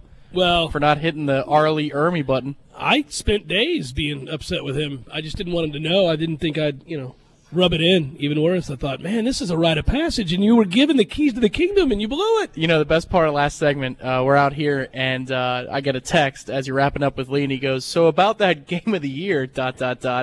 He wants the information from one Lee Sterling, does Matthew. I would think that a lot of people do, and you just go to Lee Sterling's site there, ParamountSports.com, and you can find out for a price. Although he did say I'm allowed to tweet it out after the game begins, so I will. I know what it is. I thought it was an interesting pick, though. I have to tell you. So did I for a game of the year, right? No, I liked it, but and he doesn't usually miss the game of the year all that often. I mean, I think in the years he did last year. That was the one. Did he last year? I just remember he's had a run where it was exceptional, like 15 years worth. I think he's 13-2 or something, 14-1. Well, he had the Corey Clark special, the FSU Maryland game from 2013. That was one of his games of the year, where Florida State lay him and laugh. Oh yeah, he did, and I remember laughing at Corey. Yeah, absolutely. So if you missed it earlier today, unfortunately, the news is bad for Florida State. Justin Fields, the number 1 ranked prospect in the country, is going to go ahead and stay home. Going to stay in Georgia and attend Georgia. 6'3", 220-pound dual threat stud says, no, I'm good. Going to stay here at Georgia. Now, he selects Georgia over Florida State, Auburn, LSU, Alabama. Made a number of visits. You guys know that. He was a one-time Penn State commit. He made trips to Georgia, Florida State, LSU, Florida, Auburn, Alabama. Decommitted from the Nittany Lions back on June the 6th. And has been on campus at Georgia a handful of times. A lot of the dogs will tell you that he was a Georgia lock for a long, long time. It's always easier to say that after the fact. But a lot of people were telling me that a while back. But also there was a time where he looked like he was headed to Tallahassee.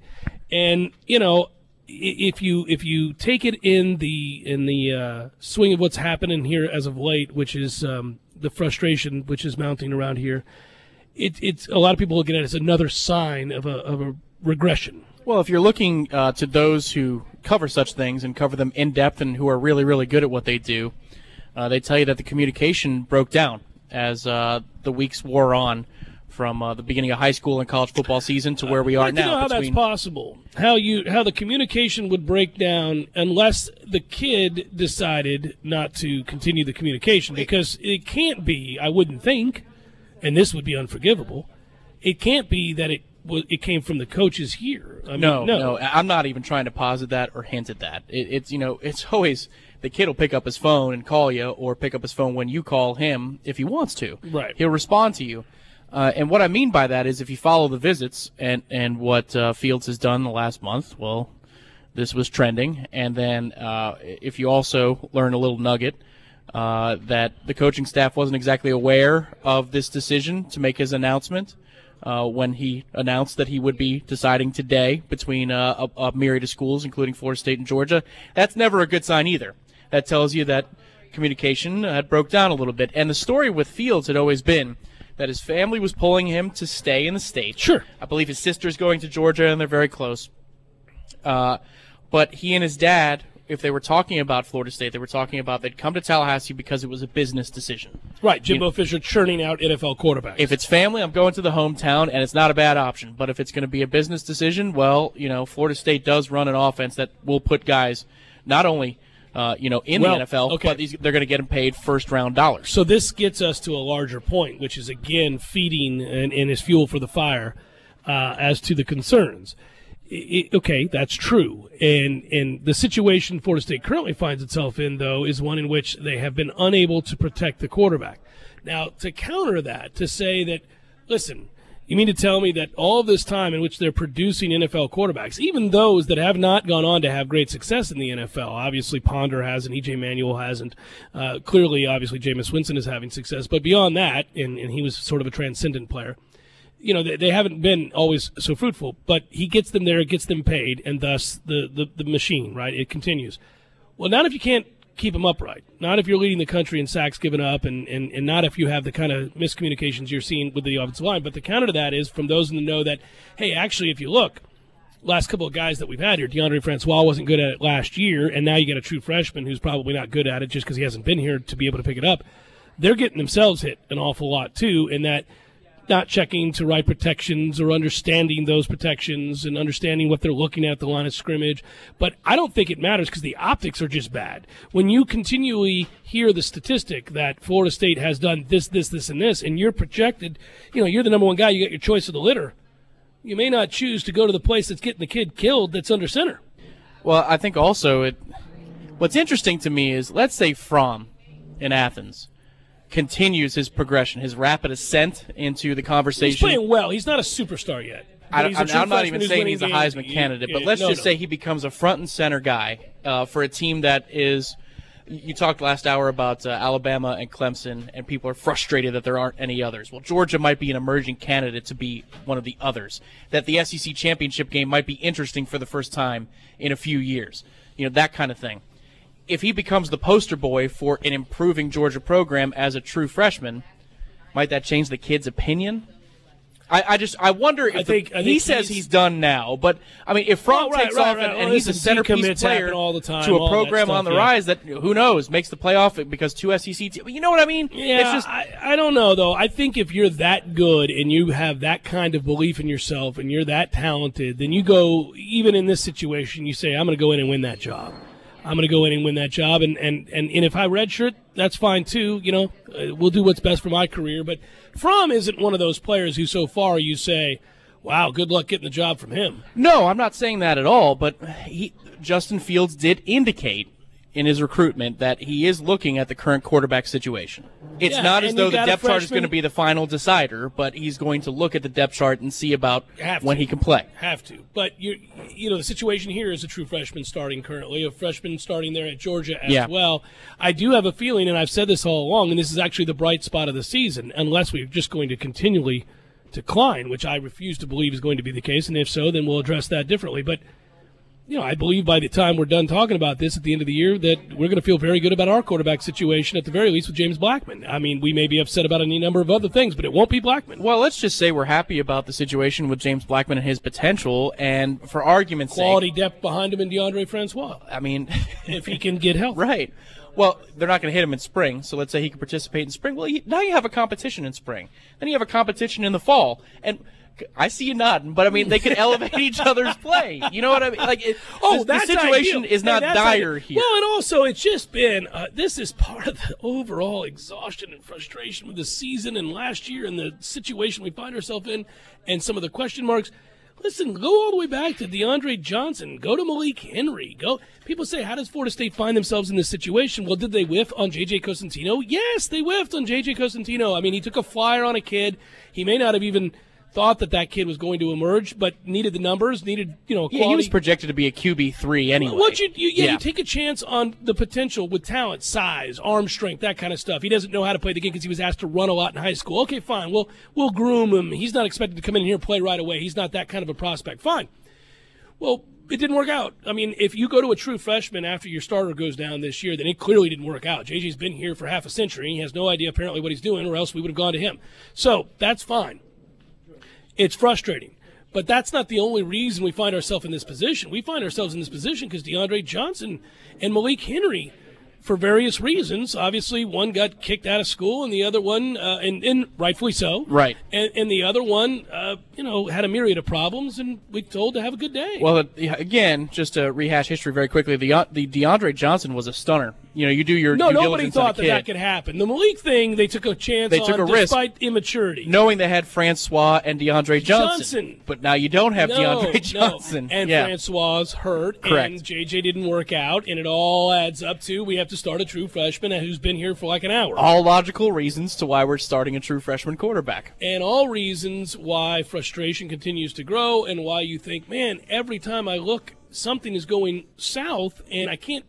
It's not always the same thing. That's like you said. It's a dam. Again, you're just constantly trying to put out the fire or trying to keep back the flood, and it's frustrating. And I got it. That's why I got to win tomorrow, Tom. Jeff Cameron, Show 97.9 ESPN Radio.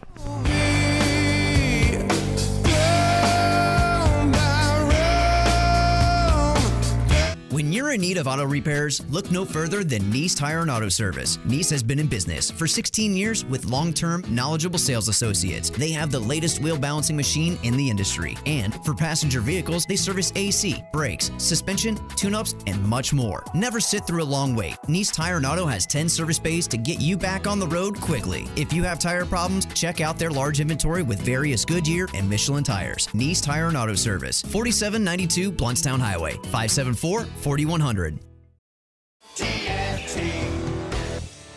Landowners, Mahindra's inventory clearance sale is going on now. We're reducing prices like never before on the toughest tractors on earth. Like a Mahindra E-Max 22 as low as $99 a month. Or get up to $8,100 in cash back and savings. Plus, Mahindra's 7-year limited powertrain warranty comes standard. I'm talking tough, like a state of mind. Tough, like a soldier on the front line. Tough when it gets rough, like my Ford truck. Always enough, I'm talking tough. Franklin Spring Creek Ford, the place to find your next truck in southern Georgia. I'm talking tough. Hey y'all, we're Chris and Preston from Low Cash. Head to Franklin Spring Creek Ford and see them about all of your vehicle needs. It's Tallahassee Game Day, your ESPN Tallahassee pregame show featuring Jeff Cameron and Tom Lang. Yeah, I like them. Get the latest news, interviews, and insights 3 hours ahead of kickoff before the Noles defend home turf. Hey, on Saturday, we're going to play a game. We're going to most likely win that game, and we're going to celebrate on Sunday. Tallahassee Game Day is brought to you by Whole Foods Market, a leader in natural and organic food that brings the highest quality of local and global products to Tallahassee. Whole Foods Market, located at 1817 Thomasville Road, and presented by MMT Clinics of Florida. Visit MMTCFL.com. To the pylon! That's a Seminoles touchdown! Mahindra's inventory clearance is going on now. We're reducing prices like never before on the toughest utility vehicles on earth, like a Mahindra 750S Camo as low as $135 a month, or up to $3,450 in cash back and savings. Only from Mahindra. North Florida and South Georgia's authorized Mahindra dealer is TNT SuperCenter, US 19 South in Thomasville, and at TNTSuperCenter.com. Offer with approved credit. See dealer for details. Program restrictions may apply. The new Fox and Stag, Tallahassee's local craft cocktail bar in the heart of Midtown on Thomasville Road and 5th Avenue, featuring a newly expanded liquor menu including limited release scotches, whiskeys, and bourbons, as well as unique spirits distilled right here in Florida. If wine is your thing, swing by and try one of Fox and Stag's hand-selected bottles from their ever-expanding wine list, or simply enjoy one by the glass paired with a charcuterie board or delicious small plates. Sometimes you just want a cold beer, and Fox and Stag has you covered too, with rotating drafts and bottles sure to quench your thirst. Come by for a drink and stay for the company, Tuesday through Saturday from 5 p.m. to 2 a.m. For catering or private parties, message Fox and Stag on Facebook.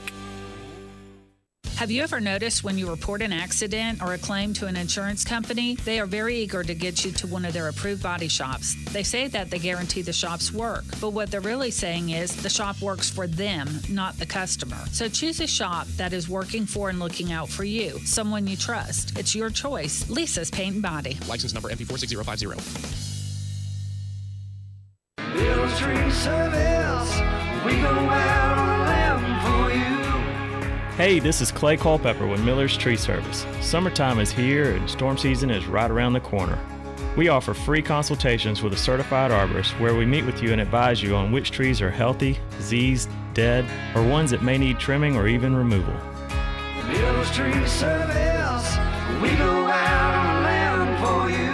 Give us a call at 894-TREE.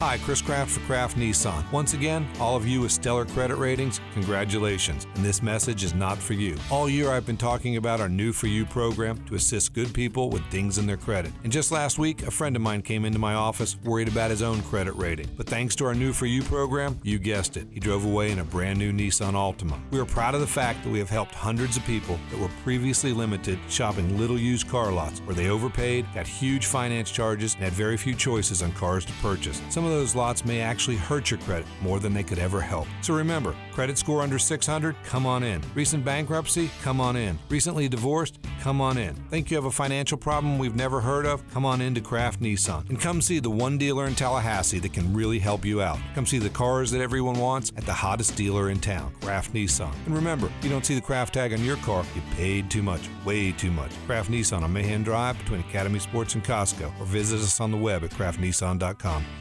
Tallahassee SportsCenter. I'm Tom Lang. With no tropical storm or hurricane to worry about in the Gulf, Florida State turns its attention to the Miami Hurricanes, coming up here to Tallahassee for a 3:30 p.m. kick on Saturday. 97.9 ESPN Radio's presentation of Tallahassee Game Day begins at 12:30 right here, available on 97.9 ESPN Radio, the WTSM app as well. Last night on the gridiron in the pro game, it was an ugly NFL affair between the New England Patriots and the Tampa Bay Bucks. The Patriots escaped Tampa Bay 19-14 as a last-second Jameis Winston pass falls incomplete just short of the end zone. And in the college game, it was NC State over Louisville. The Wolfpack were a 4-point underdog, but they are undefeated in ACC play, setting up a big-time matchup with Clemson later on in the season. Playoff baseball day one, the ALDS. Houston is a big winner over Boston, and the Indians shut out the Yankees in game one of the ALDS in the nightcap. Live from the Dale Earnhardt Jr. Buick GMC Cadillac Studios in the capital city of Tallahassee, this is the Jeff Cameron Show on 97.9 ESPN Radio.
You're right in the middle. You're splitting the difference, I gather. No, but I can remember. I was just thinking about this. There's several articles today that are worth your time to kind of look around. You go to TampaBay.com. There's an article on Florida State Miami, the game that made a rivalry, and there's just a number of things about the. As long as you don't go there for the Bucks coverage.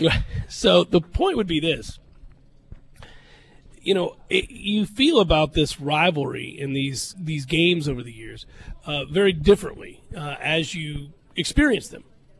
With each passing one, it shapes the next expectation or whatever it might be. And so you came from a place of extreme darkness where, we were in the middle of a lost decade and everybody was tough to beat. Yes. Yes, I did. And so I'm staring off into the distance now, remembering these days. You're the dog in the GIF that's remembering Vietnam, right? Yeah. So, no, what I'm saying about that is this, which is still one of the best ever. It's really, yeah. No, what I'm saying about that is this. I knew when I was watching us win our third national championship, and you were standing next to me, and there we were in the Rose Bowl. It was different for you than it was for me, but we were both watching somebody win a national championship, our team win a national championship. Yes, yeah. But what it meant to you was very different than what it meant to me. Sure, and I grew up in Knoll, too. No, I know. But still it did. Right, and so to me, I actually took, I think, frankly, more joy in seeing your response and also the response of people who went to school here or rooted for this team during that time, your age. Because I had watched it. I had gone with my dad in 1980, 82, 84, 86, 88, in all the odd years, too. There was a stretch, Tom, where I went to the Florida State-Miami game for over 20 years in a row, home or away. And there are many who've done that longer. I got you. So I saw heartbreak. I saw amazing endings.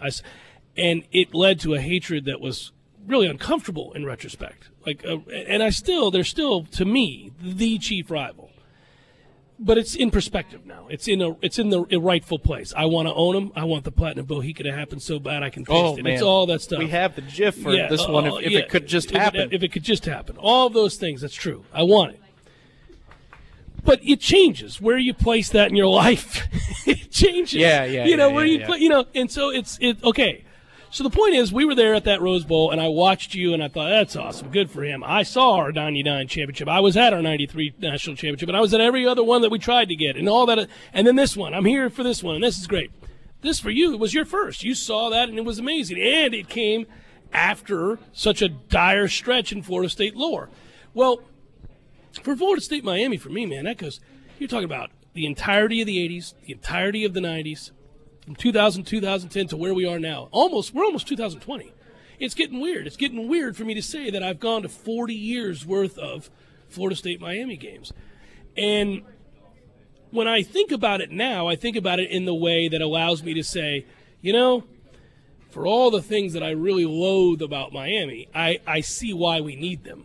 I see why this has to be the way that it is, and there are elements of it that I actually like, and parts of what I hate about them I've grown to like too, if that makes sense. I still hate it. So you like the turnover chain, that it's back on the sideline this year? It's Miami. It is so Miami. It is so, you see what I'm saying? Yes. You get it. It's so Miami. It's funny for me to laugh at that because it is so Miami, and it's so perfectly Miami and ridiculous. It's just ridiculous, just like their fans. But they have to be that way. Like that, you can't suddenly be good fans and have gone to school there. Then you wouldn't be Miami fans. A few thoughts here on perspective as time goes along, as I'm starting to get into that. I got gray hairs now, a lot of them. And a lot of them from this football team over the last few years. But, I was confusing the 11 game this week, all week long, and you never told me this, so you were kind. With the 08 Ponder and the Rain game. I don't know what the hell I'm talking about. The 11 game was the Nigel Bradham hit. That's right. You did it a few times, but I just kept 08 was Ponder and the Rain with the deuces loose on 4th down. Yeah. And it occurred to me today, I think that was third and goal from the 18. I thought it was 4th. I think it's 3rd. Might have been 3rd. Well, we got to double check. Regardless, it's a long run on a play where you're giving up and he scores a touchdown. Yeah, it's pretty ridiculous. Yeah. It was ridiculous, and they should, with the lead we had. Anyway, I came from a place in 2006. It was my first fall on campus. I graduated in 05. I went to New York for 1 year, so I watched the Miami Muff game. What a great name for a game. Look at that Muff. On Labor Day night on a small television because people wanted to watch an award show or something. In the Northeast, you were in the Northeast. Yeah. Yeah. So I come back down my first game as a Knoll. Award show. Yeah, I mean, my first game as a Knoll is this one. It's a Labor Day Monday night on the road. I remember I met my friend Patrick's house. I'm dressed to the nines with a Knoll polo, and he's like, everybody else is dressed like regular and street clothes with a Knoll shirt. What are you doing? This is my first game. I grew up as a Knoll. This means a lot to me today. Right. Watched the first half there, went back to my place, Villa San Marcos, second half. Win that game. Ugly game. Awful game to watch. Horrible game. Several of those. Sprint out in the parking lot and chest bump with random people, in my neighborhood because it meant so much. And even though we were mediocre and crappy, it meant that much. Then we flash forward to the good times and the good times that we had. And I could recall the Thursday night game against Louisville. And we had a former coworker of ours, a former intern of ours, I should say. And he's mad about how this team is just perennially disappointing. Yeah. And he had never experienced a lost decade, and I lost it on him. I said, "You don't know. You have no You don't idea. know what I've seen. You don't know heartbreak. Yeah. You don't know disappointment." Yeah, you're talking about your time in the war. One rivalry win in Doak Campbell Stadium shut your damn mouth. in my time as an undergrad here. Yeah. I mean, think about that. No, I know. So here we are now. So this is why I brought it up. I'm getting in the middle stages of things, and yeah, I can appreciate now a decade's worth of these games and more. Well, what I would say is, though, what I've been trying to this week has been weird. I've been trying to figure out, short of it'd be an 8th straight win, which is just more ownership beyond reason, what this win will be for me in the big picture and also in the short term. What will the win, if they get it, and what will the loss, if it happens, mean in this rivalry? Because I have a suspicion, and I'm worried about it, and we talked about it with Lee Sterling. I'm a little worried that, again, having been around and watched how these things change and the ebb and flows of rivalries and shifts in culture and everything else, well, are we on the precipice of a tough time? And I think that's in sync with the fears of Florida State fans, is that it's sort of I don't like what I'm seeing big picture here, and I can't decipher whether or not that this will be representative of a turn towards a down cycle, or if that's paranoia born from the end of the Bowden era. I think... Well, how about actually, that? Yeah, that's a hell of a note to leave it on. Yeah, that's a toughie, right? To me, what this serves as for now. Oh, and the way the game is played tomorrow, that's all it is. But the way it's played also can help dictate some of the answers to your conversation. 30-0 Wake Forest, right? But to me, this is not this too. You've already gone to a certain level that I'm uncomfortable with. Don't take my Miami win away too. No, you got to give me a couple of Saturdays. Every year I write this in as a thing. It's going to happen. It's like that beach trip I go on. I think the larger tomorrow's performance can change a lot of things. Which, the way how spoiled have we been to be able to say that? This is like the annual meeting with Uncle Frank. Right. I look forward to it. I just write in the Miami win. Yes, it's a separate category, and my whole thing about this game is... This is when we beat Miami's ass. Like I said earlier this week, you said, well, if we win out, you'll feel a lot better about the season. I guess. September has looked so... No. It's not an I guess. Damn it, you and I have a fundamental disagreement on this. This is going to go back to one of my most repeated mantras. Wins and losses happen for a reason, and when they play out, they change your emotion, good and bad.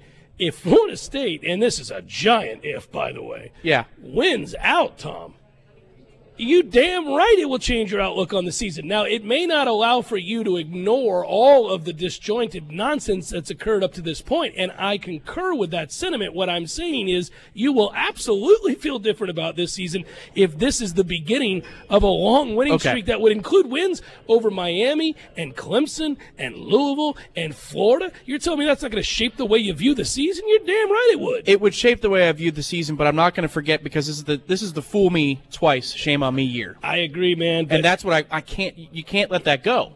Last year you could say, well, all right, looks like they've tightened some things up. I know they played a lot of pro-style defenses, or offenses, I should say. But the Clemson game, you really should have won that, save for a call here and an ejection there. You're right there against the best of the best. So you can argue those things. Mm-hmm. But we're in the same damn spot we were last year going into the Miami game, questioning, where is this team exactly at? Yeah, I'm angry about that. Miami looks like the better team heading into this game. That's 2 years in a row. Tell me you weren't euphoric when that extra point was blocked last year, despite all of that. Well, okay, maybe the montage, kind of replicated. I want an opportunity to walk into that studio with you on Sunday and go, hey, we're going to be here a while. We got to do 8 minutes worth of teasing. You could argue the montage replicated the way I took that in. I was alone at home. I watched that thing. Yeah. I had waters only. I kid you not. No hard water, no nothing. I'm watching that game. I'm locked in. Then, and I'm thinking all this stuff is swimming in my head, and then it goes silent because he blocked the extra point. Right. In the same way we presented it, it's like everybody's jumping on the Miami bandwagon. On a loop. We should watch it forever. It's blocked. And to me, I went, no, it isn't. And yes, it was. Yes, it was. Not one of those partial blocks that goes through the uprights. It is just straight block. We're going to win this football game right remember, here. You still had to convert. You had to get a first down there, and all that happened too, but yes. And they're out of beer to throw on the field. And the dismay, heartache is heightened to a place that they've never felt before. By the way, it is 8-1 Houston over Boston. Sorry if I ruined that for you, but if you're a Red Sox fan, I just didn't want you to turn it on. The pasting continues against Houston, who's really, really good. Final hour forthcoming from the 7th Hill Tap Room. Hang in.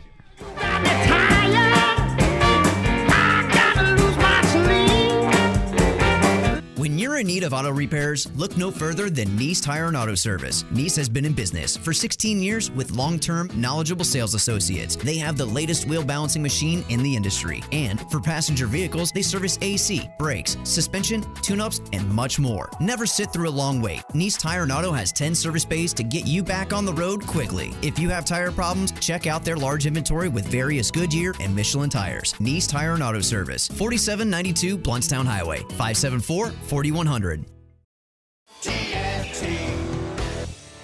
Landowners, Mahindra's inventory clearance sale is going on now. We're reducing prices like never before on the toughest tractors on earth. Like a Mahindra E-Max 22 as low as $99 a month. Or get up to $8,100 in cash back and savings. Plus, Mahindra's 7-year limited powertrain warranty comes standard. I'm talking tough, like a state of mind. Tough, like a soldier on the front line.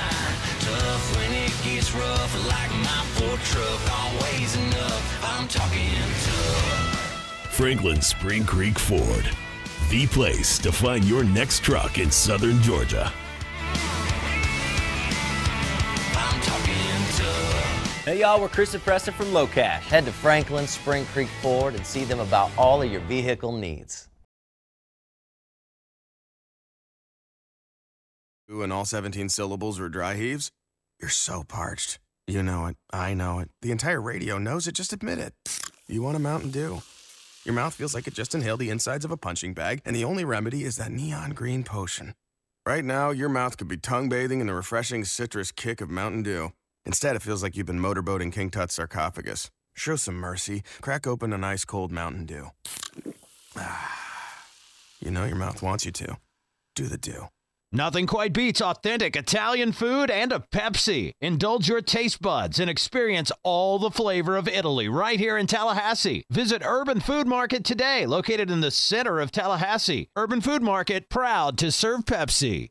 The big game is almost here, but you can't afford to go because ticket prices are through the roof. Don't worry, we got your back. Anytix.com offers you the lowest price tickets, guaranteed. Anytix.com doesn't mark up tickets. Anytix.com has zero. That's right, no buyer, seller, or service fees. For a small monthly fee of $9.99, you get access to all their wholesale tickets. Go to Anytix.com today. That's Anytix, T-I-X-X. Enter the coupon code ESPN Tally and get 20% off your subscription. Anytix.com, changing the way you buy tickets. Landowners, Mahindra's inventory clearance sale is going on now. We're reducing prices like never before on the toughest tractors on earth. Like a Mahindra E-Max 22 as low as $99 a month, or up to $8,100 in cash back and savings. Only from Mahindra. North Florida and South Georgia's authorized Mahindra dealer is TNT SuperCenter, US 19 South in Thomasville, and at TNTSuperCenter.com. Offer with approved credit. See dealer for details. Program restrictions may apply. Need a place to watch your favorite sporting event? Hobbit American Grill, voted best wings in Tallahassee by Tally Awards 3 years in a row. Thirsty? They have the Lucky Sevens. $7 domestic pitchers after 7 p.m., 7 days a week, $7.95. Daily specials. Locally owned and operated since 1978. Hobbit American Grill keeps it local with a wide variety of locally crafted beers plus a full bar. Hobbit American Grill. 3 locations to choose from. 400 Capitol Circle Southeast, 2020 West Pensacola Street, and 5032 Capitol Circle Southwest. Visit them online at myhobbitonline.com. At the Home Depot, free carpet installation means free carpet installation. And free includes clearing out furniture, ripping out old carpet, hauling it away, even carpeting stairs, with no hidden fees. Free installation on carpet $699 or more means free installation. Only at the Home Depot. More saving, more doing. Valid on carpet priced $1 or more per square foot. Specialty items may be priced separately. College football programs know the importance of recruiting. If they want to compete at the highest level, they need to bring on the best talent.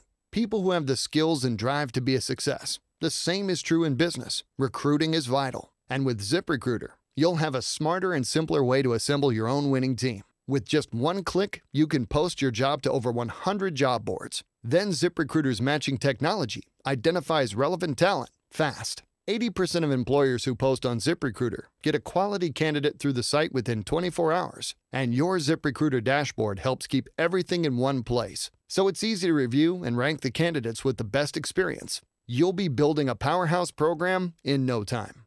Choose the smartest way to hire. ZipRecruiter, official hiring partner of the Florida State Seminoles.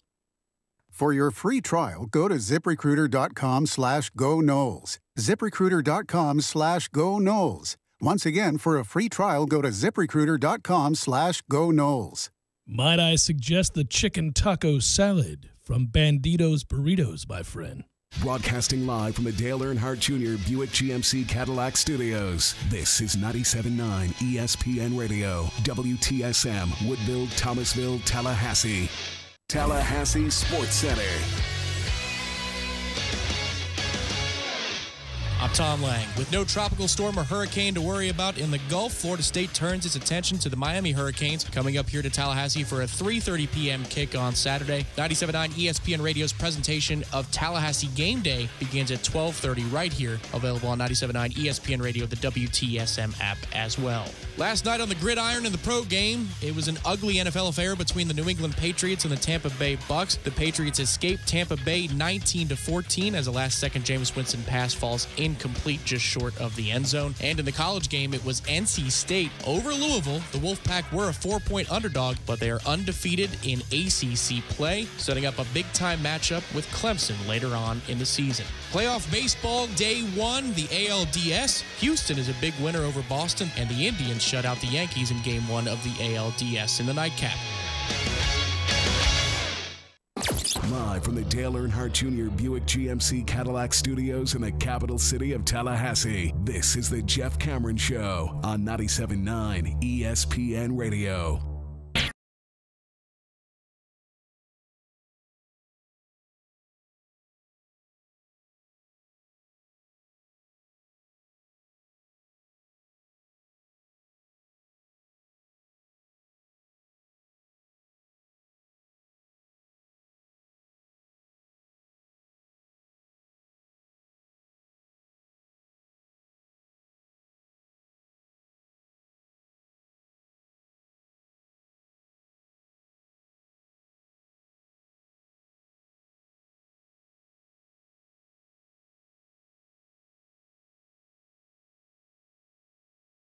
Edition of the program. We broadcast live from the 7th Hill Tap Room.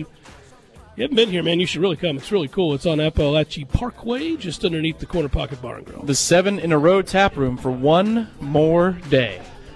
Glorious. And maybe, just maybe, that streak extends. We certainly hope that it does. By the way, we're online, ESPNTallahassee.com. That's where you go to listen live via the streaming free. Always don't miss anything. But if you do, hey, we got you all 3 hours posted every day upon the conclusion of the program, both on iTunes and in our own audio vault. That was quick, man. I'm on it today. On Twitter, it's at Jay Cameron Show, WTSM app for your mobile devices. And again, normally you can listen in on YouTube if you'd like, ESPN Tallahassee on YouTube. The hope is that Florida State... I can't believe that glass didn't break, Tom. I know. You just knock stuff every which way Sunday around here, and I'm thinking, man, we're getting ready to go on the air. Can you get it together I don't around mind being here? the martyr. I'll be the martyr on this one. You get a little loose. All right, so that's all right. The glass didn't break, and we're still doing radio. All I'm saying is I hope that the offense performs with such efficiency as you do when you're listing the ways that you can get caught up on the show, both live and on demand. So many ways. Because if that's the case, we're dropping 47 points tomorrow. If they score 47 points tomorrow, on a scale of 1 to 10, the level of shock, 10 being the most, like you have to be rushed to the hospital. It'd be a good 9. They're not scoring 41 points tomorrow. Buddy, even if they had 2 defensive touchdowns and a special teams return touchdown, I'd still be shocked if they scored 47 points. Yeah. Listen, here's the deal. Just keep saying this over and over again. I do this over and over like a mantra to myself just to make myself feel better. We looked terrible last year going into this game and won this game on the road, and we had many of the same questions. Now, I'll grant you, we did not do that with a true freshman quarterback, and we did do it with Dalvin Cook. So those things help.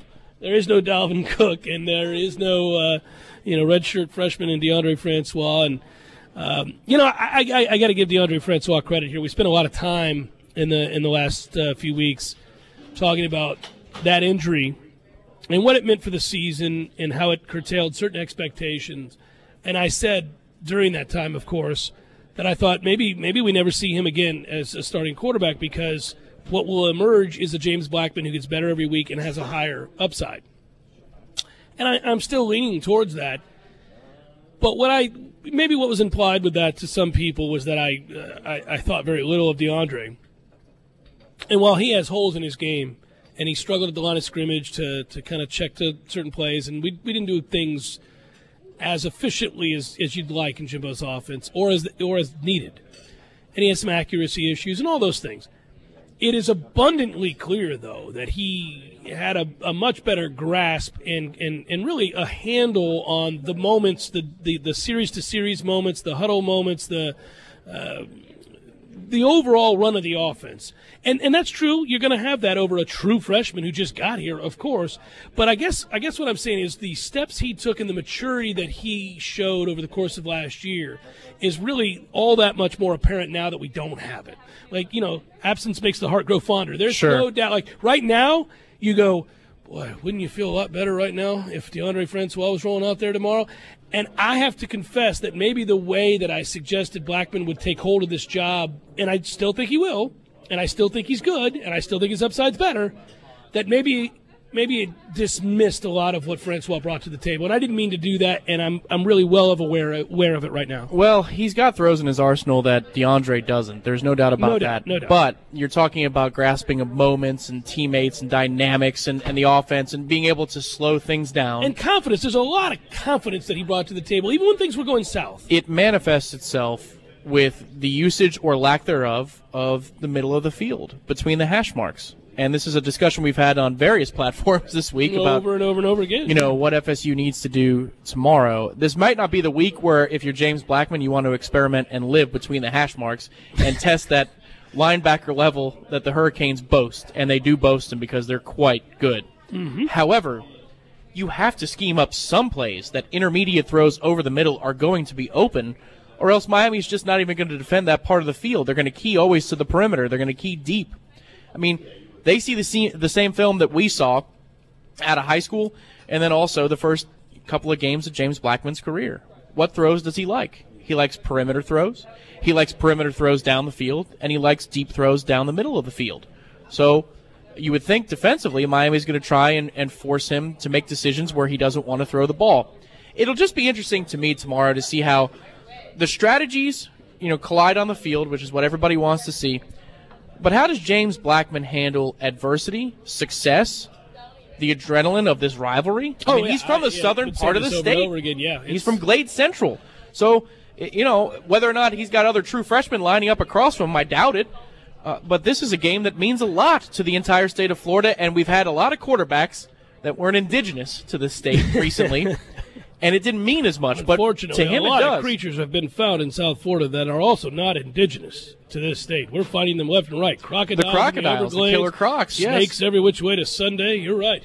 Hey, having said all of that, how does Jimbo go about the process of protecting his quarterback in this rivalry? How does he help him kind of go into a place where he can be comfortable early in this game? Last night the Bucs played the Patriots, and they lost that football game for a myriad of reasons. The kicker, once again, couldn't make a kick, and, that's a lot of people are focused on that. Jameis had a terrible, terrible first half. I think was too keyed up for the moment, and really was almost kind of giddy like a kid is to be around his idol and Tom Brady. And Jameis has talked about Tom Brady a lot. I think he wanted to impress his, mentor, if you will. And then the coach didn't do anything to help calm him down, to help reel it back in, to allow the running game to kind of take hold early when they were having success with that, to shorten routes, throw some easy passes, gain some confidence, and then let's open it up. You didn't see that. I thought Dirk called a terrible game. I'm not here to assess that right now because we're talking about Florida State Miami. But I think it is something that you can look at and wonder, what will Jimbo do in call and play calling to help a young quarterback, the youngest you can have, in James Blackman, enter this rivalry and enter just his third start? Screens, maybe a couple of quick hits throws. We ran the hell out of those last week. I imagine we're going to run the hell out of those again this week. As I've said this week, it's the perfect camouflage if you can't block it up. Yeah. A screen, a defensive player doesn't know the difference. They're like, I got through again. I always do. Oh, this time it's a screen. I'd say quick throws to the perimeter, but we weren't blocking those up as a receiver core last week. So got to care about one another to do that. Sacrifice. I think Gavin and Tate do. I think Campbell's raw, and I think Nooney is so-so. So, do you try something along those lines? Do you try and get swing passes out to the flat? Do you try – Jimbo also is really good at calling not necessarily a screen, but a play-action misdirection play to a tight end. Yeah. A lot of plays last year early to Izzo with Francois. I get it. He wants to leave more players in protection. But I just wonder if at some point we're not going to see a lot more of two-back sets. And maybe your protection is generated from there with a play-action look, and then you get a throw to Izzo to free him up. I'm not saying you have to. I know a lot of people, and Jimbo rebutted even your question on Sunday. Yes. How do you get the tight end involved? I was rebuked. Yes, he was very angry. Yes, but at the same time, that does two things for you. They're easy throws that get the quarterback's confidence going, and they also operate where? Over the middle of the field, which is a place he doesn't typically operate. Well, you certainly have to create something that forces defense to play honest and to understand that all parts of the field are at play. I mean, there's no doubt that, at this point, when they're watching film this week in Miami, they see a kid with a cannon for an arm who, if he throws the deep ball, can hurt you if he has enough time to do so. That's true. But who never really looks to the middle of the field whatsoever, and whose offensive line hasn't been able to provide consistent protection. So I'm sure they feel pretty good about, hey, listen, that's fine. He's got a big arm. Yeah, he throws the deep ball as well as we're going to see. But what are the chances they're going to be able to, continuously execute that? Okay, so let me take people behind the curtain, behind the microphone, for your conversation with Lee Sterling before you guys went on the air. And Lee has been great about this rivalry over the years. Oh, yeah. Where he'll tell you about what he wants to happen, what his heart says, but then he's cold-blooded when it comes to wagering the game. That's his job. And you guys were talking about, their defense versus our offense. And Lee mentioned, well, they don't have to do much here. They just need to sit back and cover. They don't need to bring pressure. Right. I think they're going to run a lot of zone. And your counter was about Manny Diaz. He loves to blitz and he can't help himself, and he sometimes tries to take over a moment that doesn't need it. Right, and he said, you're absolutely right, he does, and it drives him crazy down here. Yeah, and it would drive me nuts as a Miami fan. They could be up 10, and he's trying to bring the house when they've got them completely confused. It happens, and it leads to big plays given up that didn't have to be. Well, and what does this quarterback do? He throws the ball over the top better than most any other throw. You're going to have to pick that up, and they're going to try, I think, early, obviously, just to get pressure with the front four, and unfortunately, Wake Forest was able to do that time and again. It was Wake Forest. It wasn't Miami, who has more talent. That's the great concern. That has to take a huge leap forward, or else what are we doing? I think one of your answers, too, is he rolls them out a lot. Oh, get out of the pocket all day long. It's play action. It's run the football. It's shorten the game. It's win with your defense and special teams. I thought I wouldn't be able to say that given special teams what it was in week one. Yeah. But right about now, I think you have to win with your defense and special teams. Ask your quarterback to make a few big throws in the moment. Keep the game close. Try to win field position. If it's a rainy day tomorrow, I don't know, maybe it becomes a mud special. Then you got a chance in a 16-13, 17-14, 20-17 type game to win it, keep this streak alive. I think if you got to go tit for tat and score a lot of points here, I don't think our offensive line allows for that. I don't think the kid has enough confidence yet, and I don't think there's enough consistency to watch that play out in Florida State's favor. Honestly, I think this is an indicator of how I feel about the game because you can't count on consistency, right? And you can't count on this either. But just playing this out in my head, the defense forced two turnovers last week. One was really a default tip drill. Good job by Kyle Myers. The second one was a good forced fumble. That is a forced turnover versus right place, right time, good reaction time. I think they need some turnovers in short fields here. I really do. If you want to continue to do the peek behind the curtain, let me say this. Again, Lee Sterling talking about Malik Rozier and saying that he's been good so far, but that one of the bugaboos the coaches were worried about coming into this season is that he's a guy who will throw interceptions, and they aren't just interceptions, they're pick sixes. And that he did it a lot in spring game, he did it a lot in practice, and that if you're opportunistic and you believe in what you see, you got a chance to jump. And, you're worried about Berrios. That's true. But I bet you down deep there are Miami fans worried that that's the kind of thing that turns an entire game around. And, hell, in this case, it could turn a season around for Florida State and Miami. So, yeah, it'd be nice to get that. But you know as well as I do, you can't predict that. A lot of that is luck. Sure. But the fact that I'm thinking you'll need it tells you kind of where I'm standing on the game. And it's not just Berrios, who I think is a great player. He's a winning-type player, and it's annoying that he's still there. Because I think I came out of high school when he did. 25 years, yeah. But Amon Richards is a really nice player, too. Miami's had some pretty good receivers over the years. Getting him back helps, a freshman record for receiving yards. He had over 400 yards in his last 5 games last year. And then he played last week against Duke, 100 yards and a touchdown. It's a good test for the FSU secondary. Overall, this is a test of, listen, we're going to have to lean on you so hard. Can you be the dominant defense that carries the day? Because we need you. Plain and simple, we need you tomorrow. We said that against NC State. We thought, initially, listen, you're going to have to carry the day. I'm going to need you to help this freshman quarterback out. They failed us in that moment. So far, a lot of people have failed James Blackman. Can they rise up and provide for him what's necessary in a game like this where he can't be expected to win it all? We're at 7th Hill Tap Room. Come on by if you're getting off work. Drive down to Appalachie Parkway. Swing in here and get you a tasty cold one. Jeff Cameron Show, 97.9 ESPN Radio.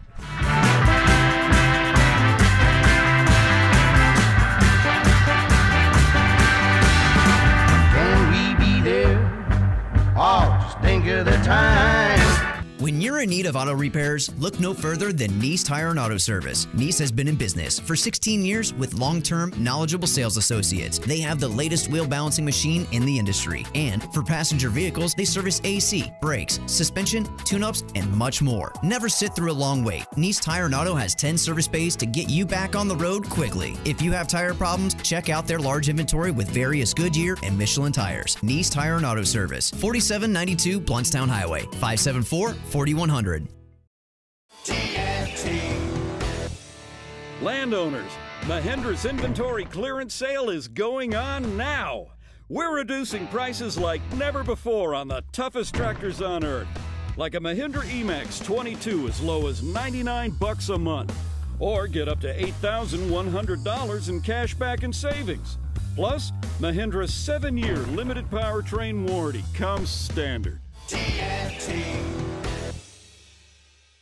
I'm talking tough, like a state of mind. Tough, like a soldier on the front line. Tough when it gets rough, like my Ford truck. Always enough, I'm talking tough. Franklin Spring Creek Ford, the place to find your next truck in southern Georgia. I'm talking tough. Hey y'all, we're Chris and Preston from Low Cash. Head to Franklin, Spring Creek Ford and see them about all of your vehicle needs.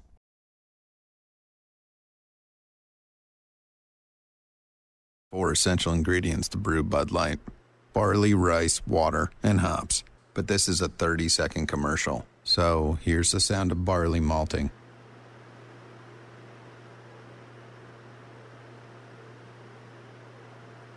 It's super quiet. Sorry. Here's to the beer you can always count on. Brewed to be America's favorite light lager. Bud Light, famous among friends. Enjoy responsibly. Bud Light Beer, AB, St. Louis, Missouri. Tallahassee loves the corner pocket as much as a crystal ball winning catch. He's looking, he lost it to the end zone. It's Benjamin! Touchdown! With 13 seconds left! The 97.9 ESPN radio special is a must-have every Monday and Wednesday at the corner pocket. 10 mouth-watering wings, a fresh side of fries, and a chilled domestic pint of beer are just $9.79 all day long. Be sure and try the fish blend of sauces, a true wing eater's favorite. The Corner Pocket Bar and Grill. He's gone! Home of Trivia Tuesday, Beer Bingo Thursday, and the daily $7.99 lunch special. Contact your local CenturyLink retail store to enter for a chance to win the CenturyLink Ultimate Football Fan Experience, which includes a trip to the biggest game of the year. For eligibility and official rules, go to CenturyLinkFanForLife.com/FAQ. CenturyLink, your link to what's next. No fans, ESPN Tallahassee's official home for FSU watch parties in 2017 is Miller's Ale House on Appalachia Parkway. Francois to throw for the end zone. It is caught. Touchdown. Seminoles are going for the win. The ESPN Tallahassee team will be on hand for every Seminole away football game with giveaways, a chance to win some great prizes, and to have a good time. To the pylon. He's into the end zone for an FSU touchdown. So, when the Noles hit the road, join us at Miller's Ale House on the Parkway, the official FSU watch party headquarters of your home of the best in Seminole sports talk. 97.9 ESPN Radio, Tallahassee Sports Authority. Hey, Fido! Yes, bud? Hey, have you heard about that Hair of the Dog sports bar? Yeah, it's all everyone's been barking about. It's Midtown's #1 sports bar with over 50 TVs, burgers, loaded nachos and wings, and a massive bar. Plus, Hair of the Dog is human-friendly, but you gotta keep them on a leash. Sounds like a great place to watch those human teams play catch. You mean football? Hair of the Dog Sports Bar, Midtown, North Monroe behind Brugger's. Best drink prices and juiciest burgers in town. Sexy French poodles welcome.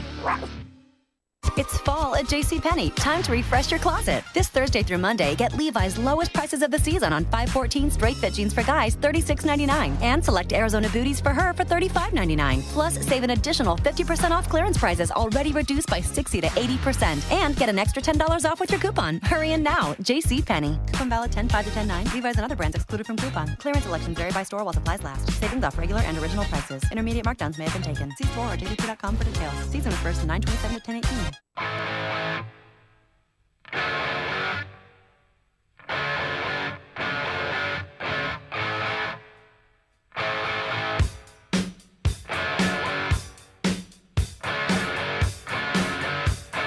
One of the all-time great intros to a song.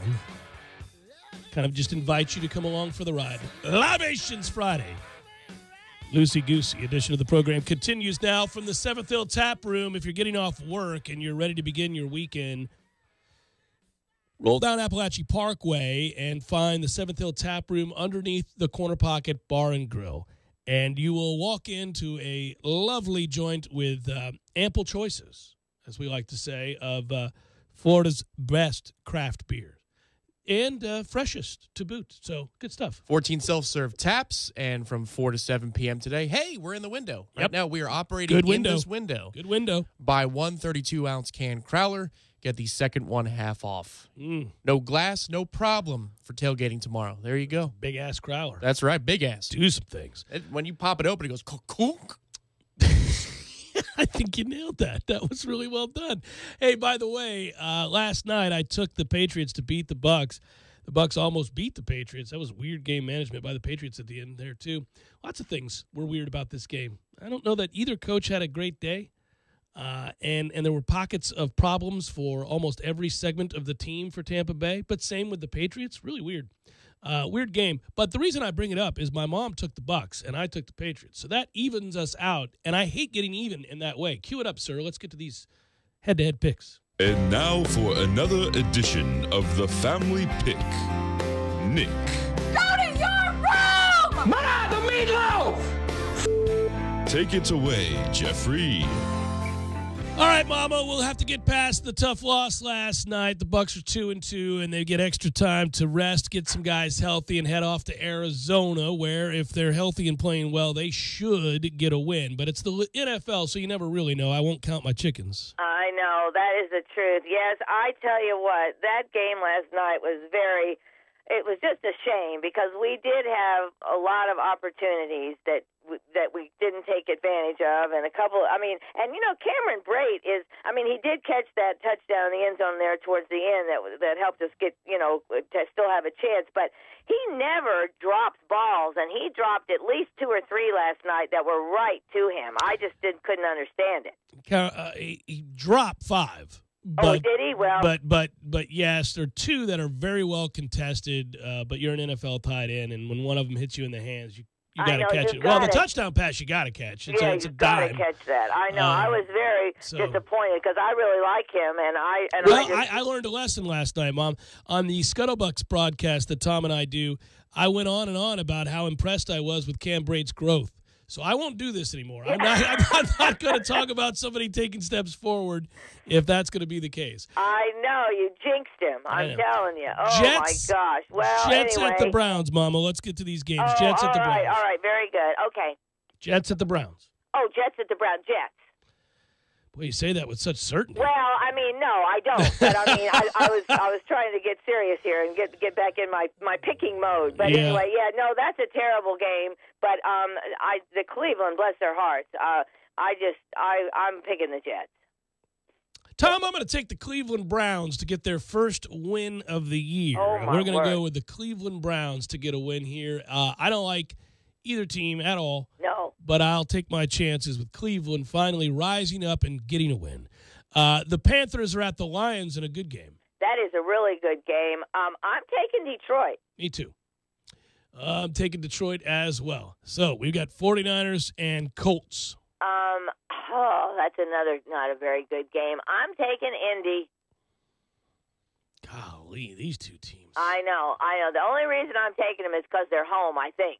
They both suck to high heaven. This is a nightmare. I know. There's a few of these games this week that are at least 2 or 3 that are just terrible. I guess I'll take the Colts as well. That's an awful game. There's nothing good about either team. I thought 49ers front 7 would be good. They're not. They're not any good. Neither team is any good. Titans and Dolphins. This week. This is the worst week in NFL history. I told you there's a lot of these games. They're terrible games. I took Tennessee. I took the Dolphins. There we go. We got another one different. I'll take Miami. Okay. Get off the schneid and win 9-6. All right. Another winner of a game here. We got the Bills and the Bengals. I know. See, I took Buffalo. I'll take Cincinnati. Oh, I'm going to take Cincinnati. Jeffrey. Yeah, here we go. We've got to keep on keeping on here. I'll take Cincinnati. Okay. And then another winner, even though neither one of these teams have a win, the Chargers and the Giants. Yeah. Oh, my gosh. Boy, the NFL should be proud this week. I know. Here's our slate, guys. They have really paired up some good ones, haven't they? Here's a big bucket of suck. I took the Giants.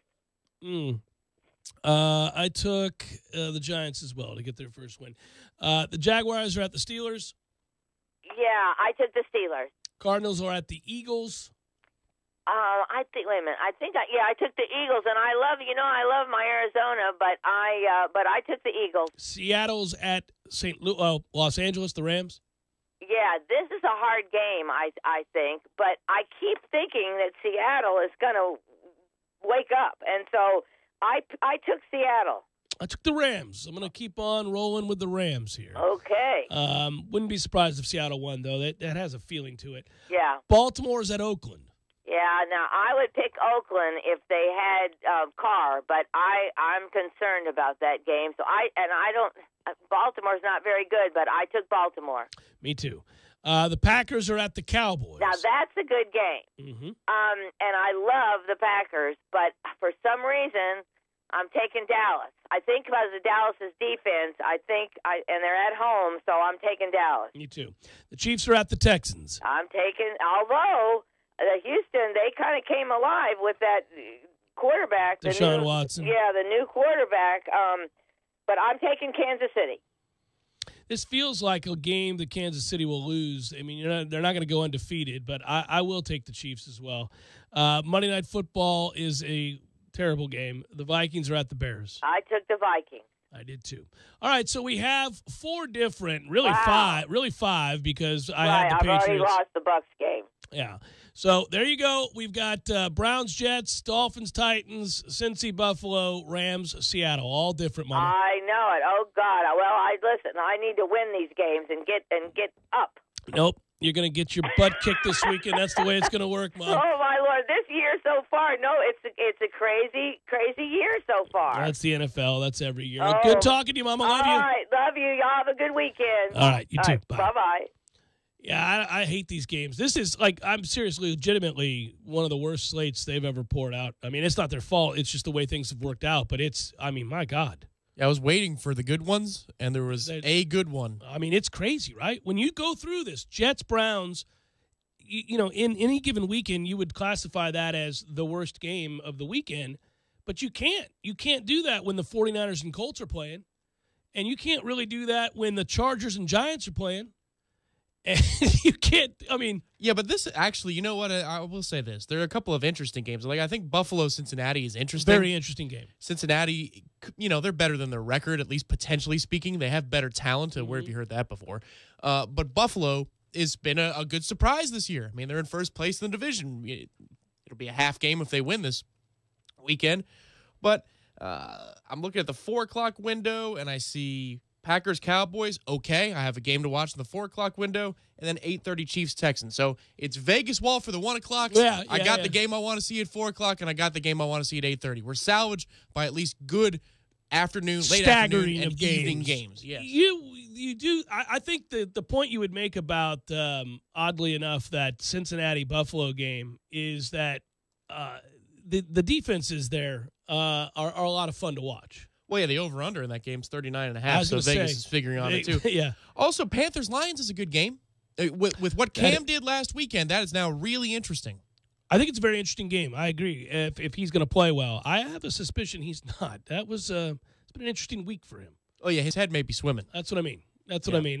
This has got to be – he wasn't playing well. Then he had a good game, and then this happens. So I don't know. I'm counting on him probably not playing all that well here. And Detroit's played well on defense. So, it's a good test for Detroit to see what it really is, that team. If they can grow up. I'm of the opinion right now, and this is kind of fun, because I could get all those games right or I could lose every one of them. I don't feel great about any of those games, but I don't know if you're on the other side, you feel great about it either. These are all, for the most part, pretty bad teams playing one another in situations that are weird too. Like, Oakland's a lot better team than Baltimore, but not with E.J. Manuel playing quarterback. So, how can you pick Oakland, And I want to. And I hope E.J. plays well, but he won't. He's not very good. And then, my mom's right about that Rams-Seattle game. That has Seattle kind of written all over it in a weird way. I'm not picking them because I don't trust them, but the Rams being 4-1 does seem pretty crazy. Yeah, but the offensive performance seems sustainable. The interesting thing here is it's going to be the Rams' defense against Seattle's offense. That's the matchup there. How bad is that offensive line for Seattle? Because I don't care what they did, the second half last week against Indy. Indy's awful. So speaking of which, that game, sweet Jesus. Yes. But what I'm looking at is that Rams front with Donald in the middle going to cause enough havoc, to allow the Rams to score between 24, 30 points. It's just that's a sneaky, interesting game. But the headliner of the day for me is going to be Cowboys-Packers. That's just it was a great matchup in the playoffs last year. It should be a great matchup here. And not for the reason that the two teams are in prime form right now. They're not, right. They're about the same level of average to above average. So that should be a close game. Well, and think about this. That Titans game, that the Dolphins, where I picked the Dolphins, the Titans, you would think, should win that game. The Dolphins have scored a total of 6 points in 8 quarters. The Titans gave up 57 points last week. 57? Yeah, out of nowhere. This is an NFL team. They give up 57 points. Something's got to give here. Well, I think the interesting thing, I was listening to Booker McFarland, who I think it does a really, really good job breaking down college and pro. He's one of the better. I think ESPN should put him on more vehicles. Mm-hmm. Hint, hint. Well, he's kind of everywhere these days. Yeah. He was on this morning. He was on last night. He's on. Yeah. I mean, you're going to get Golic and Wingo in about a month and a half's time. Booker might be somebody, at least for the NFL, you want to bring on extensively. And they're doing a decent job of that right now, Mike and Mike. But he's talking about RPOs versus the zone read phenomenon from a few years ago. And he thinks RPOs are here to stay, and he was making compelling cases. And the fun part is on Sunday night, you get to see two teams that are running a lot of those looks. Yeah, and they do it in a way. Now, the college football should take note of this. You can run RPOs and not allow guys to be 3 yards downfield and give a defense a chance to defend. Right. And so just go ahead, incorporate the NFL rules on that in college. People are still going to run RPOs. That's still going to be a part of what they do. But it gives a defense a fighting chance. Yeah, Booger's theory, which is I thought was a good one, a sound one, is, listen, NFL scouts are clamoring for offensive linemen that know how to play the pro game. Well, I mean, if you run this style of offense, a good variety of it at least, for the bulk of the game, there's not that learning curve. There's not a steep learning curve because this can translate because it doesn't get quarterbacks hit and killed. You're not trying to RPO off of a quarterback run. Right. It's an RPO off of a stretch play or something along those lines. That's usually what you see it. Yeah. Yeah. No, I agree. So it's it'll be interesting, and you see a lot of teams incorporating these now. I will say the criticism that we've kind of gone over a couple times today about the Bucs offense, it is as bland as it gets. There is nothing imaginative about what the Bucs do. It really has to. They have to incorporate some other concepts. Well, I mean, I hear you, but the Reedy end around play, the exchange on that, if it's any good at all, that's a play that might go for a touchdown. I get you that they end up scoring a touchdown on that drive because of the throw to Deshaun Jackson on third down. Jameis rolls right. It's probably one of his better throws of the night. He actually had a good second half after looking shell-shocked and scared to death in the first half. Listen, pull no punches. He looked awful in the first half. Sure. And then the Deshaun Jackson missed in the second half, too. It's 14-13 at that point. The building's rocking. And the way that defensive line performed last night, who knows? You might have a chance to run away with the game. But, Jameis was the reason the offense didn't succeed largely in the first half to begin the second half. But then you're right, Dirk in the second half, he mismanaged situations. He mismanaged the clock. If you're going to call that run to Doug Martin on 3rd and short, you better be calling 2 plays there. Exactly. That's my point. The decision-making is so poor. And here's the other thing. And you said it last night when we were texting. I got a problem with Dirk just as much as I do Jameis in the first half. Doug Martin comes out looking great. You're running the football with vigor. Can you not stick to that? Can we calm our young quarterback who's starstruck down a little bit here? You got to help people when they're not having their best day. You've helped me in broadcast. I've helped you in broadcast. This is what happens. Good players, good people have bad days, especially if they're in the presence of greatness. And you got to recognize that and say, he's not on it. Something's wrong with my guy, but we're running the football here. And if we can continue to run the ball, we can throw off a play action, and he can do that. We can get him into a rhythm. No. And then when he does decide to throw the ball, because I don't know if this is now a thing that they're desperately trying to make sure they remedy early in the season, but can we not just – why are you throwing deep with Deshaun? Because you feel like he's getting pissed? No, there's an element there where it's a black hole for the productivity of the offense. It's not smart. You don't have to feed that right now. You can run – On 2nd and 6, you can run a little 4-yard, little button, little something, set up a manageable play. But no, we're trying to throw it 50 yards downfield with a guy who's not feeling it right now. Don't do that. Right. You got to hit that throw once in a damn while, though, if you're Jameis. So he takes part of the blame. Dirk takes part of the blame. No, Jameis played terrible in the first half. Nobody's arguing that. But his coach didn't do him any favors really this whole game. No, what you need to do, what you have to realize at this point if you're Dirk, is you get the ball to Deshaun early. You just call a play designed for him. Like no reads, no progressions. You design something to get him the ball quickly. Turn around. Exactly. That's my point. Think about the big play of the game for the offense in the second half. It's a quick slant, and he's out the gate. Which McCourty with the speed. Holy smokes. By the way, where is that? Where is that in the first quarter? Yes, that's what I'm saying. That's my problem the whole time. Then he's happy, and we can go on with our lives and play balanced offense where Jameis can throw it to the guy who needs it to be thrown to. The one thing I will say about Jameis, All right, man. It's year 3. Are we done with the starstruck thing? Are we done with the it matters to me so much thing? You got to be able to, because what happens in his first playoff game? What happens if God forbid they make it to the Super Bowl? Well, we didn't win it this year because he was too starstruck. My man, you got to find something inside to calm you down when you're amped up for a game. The good news is, and I'm always very careful that we don't, for whatever reason, everything with Jameis is met with extreme reactions. Not level-headed, but extreme reactions. His start to the season, he's been really good to start games. Really good. He's come out the gates firing. All of last year, he couldn't do that. He was too amped. He struggled to calm himself down and get into a rhythm. All season long this year, he's come out fine. He's missed some throws. He's not perfect. He's got problems. And there are games where you go, oh, kind of got to hit that throw. But he has pretty much figured out a way to control his emotions until last night. Last night, clearly, this Thursday night stage, over the moon for Tom Brady to try to impress, whatever it might be. I mean, he even admitted that, I guess there was a comment during the game that he said he couldn't wait to meet Tom Brady before the game. Yeah. And obviously Tony Romo pointed out, ain't going to happen. Tom Brady's going to cold shoulder him, which he did, which is smart because that's what legends do. Like, whatever, kid. I'm not giving you the honor. I'll talk to you after the game.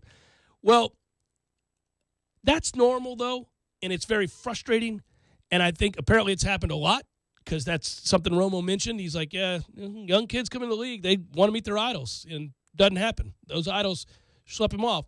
What I need from him is that's fine. I can live with you having that, I guess, because he wants to be great, and he idolizes Tom Brady. But it doesn't need to last for a half. Yeah, exactly. I'll give you a quarter. I'll give you, first couple drives. I mean, also. But, I mean, it could help if that little dump off the third down on Martin, it doesn't have to be, airmailed and nuked over his head. No, I do need Doug Martin to catch the ball that hits him in the hands.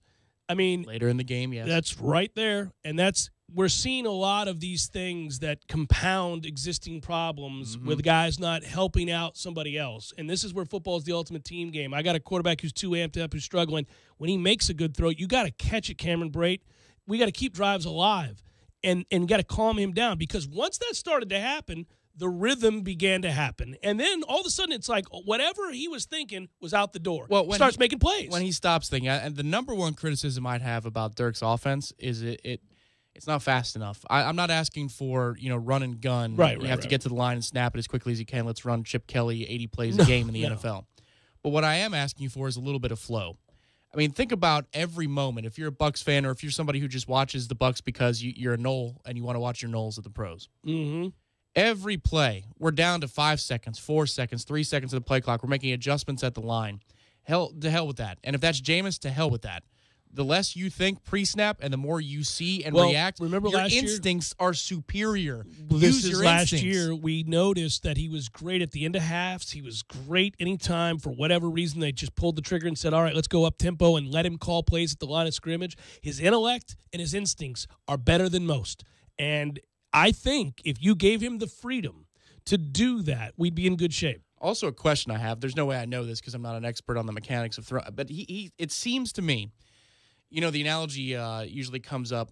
Or not the analogy, but the analysis of a pitcher in a booth on an MLB broadcast. He'll see another pitcher struggle, and he's going to groove one because he's struggling. He's trying to guide the ball into the strike zone instead of just throwing. When Jameis gets going bad, he starts guiding. Yes, I think it's too. He's thinking he's trying to place the ball, and when he tries to place the ball, the mechanics get flawed and all out of whack. He releases it too early.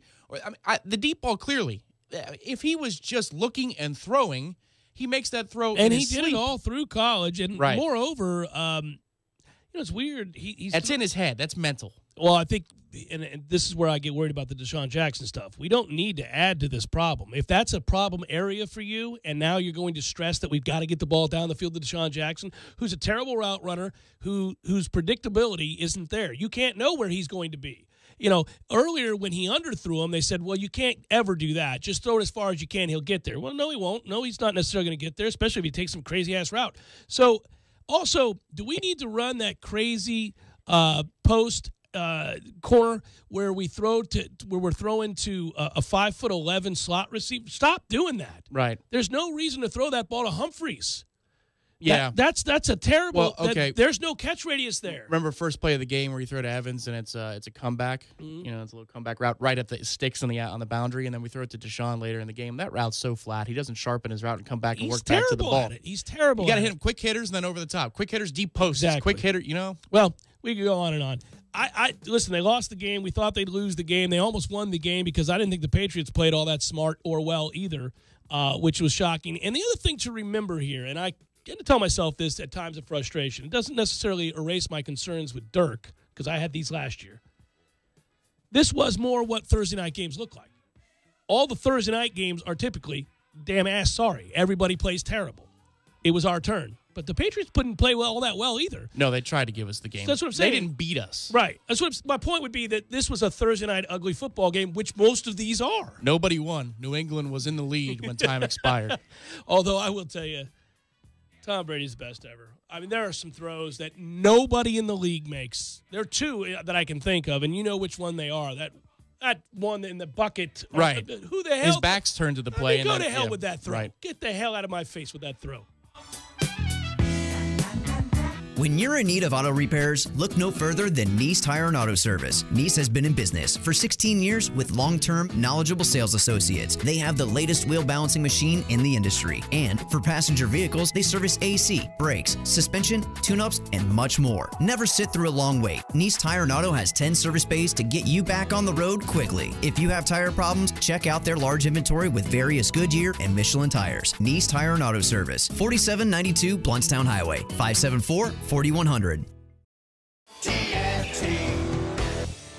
Landowners, Mahindra's inventory clearance sale is going on now.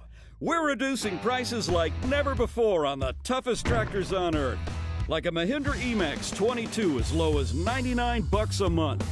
Or get up to $8,100 in cash back and savings. Plus, Mahindra's 7-year limited powertrain warranty comes standard.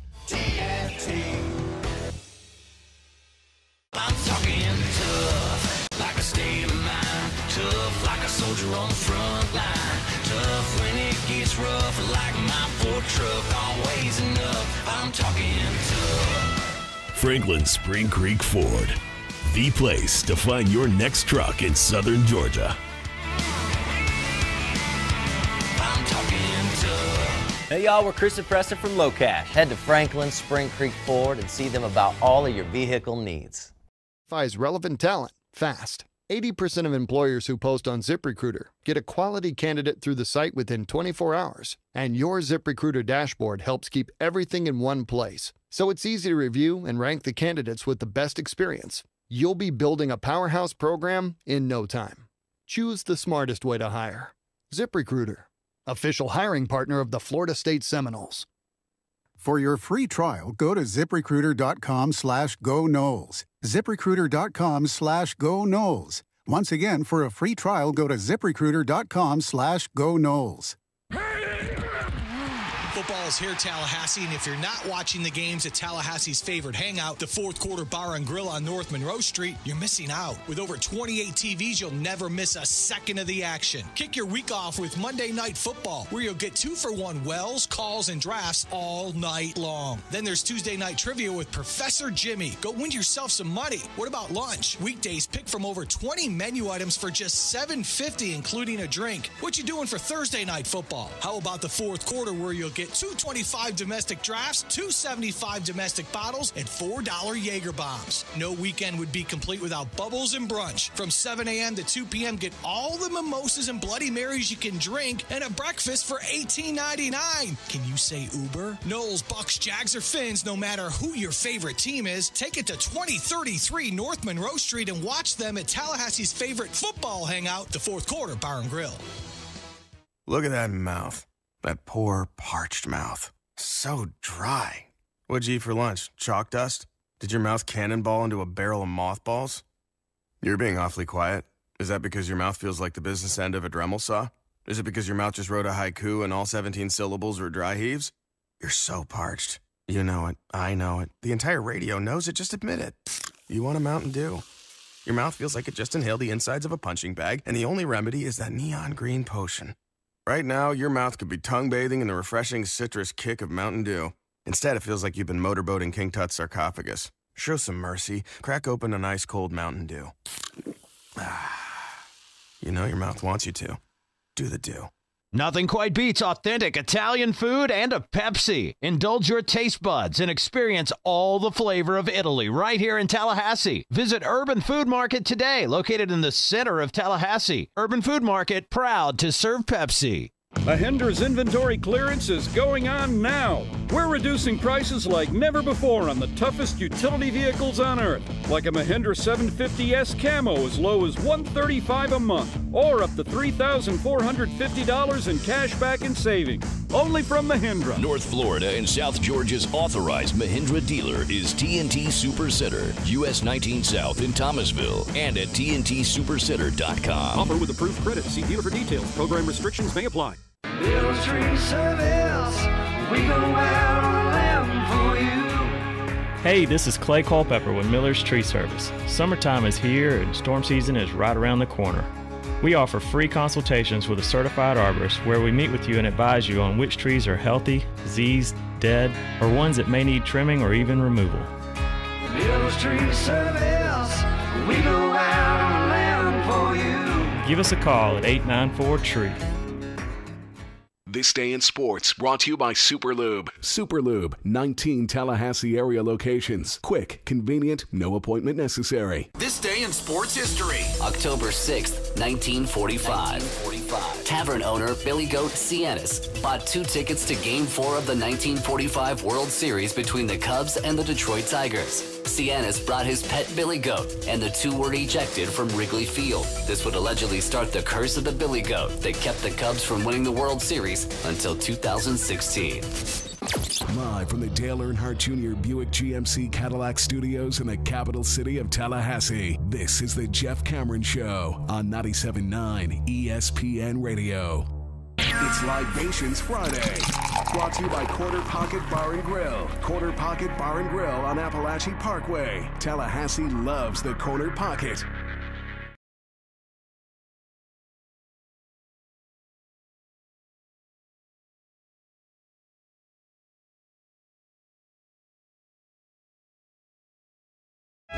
Wrapping it up, Jeff Cameron Show, 97.9 ESPN Radio from the Seventh Hill Tap Room. Thanks so much to those who swung by and listened into the program. Over, under 3.5 times, we'll say, man, I missed 4 this Saturday during the game.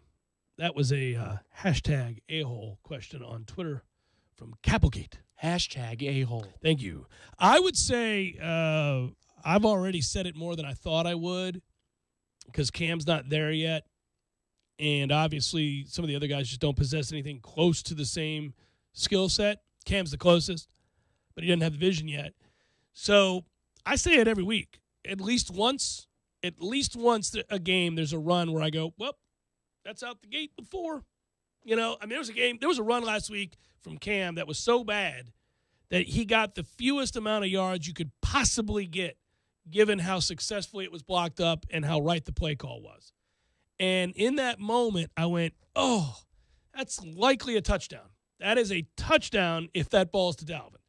Now, I'll grant you it's unfair to hold anybody to the standard of the greatest running back in this school's history and expect in year one that they're going to be able to do that. They can't.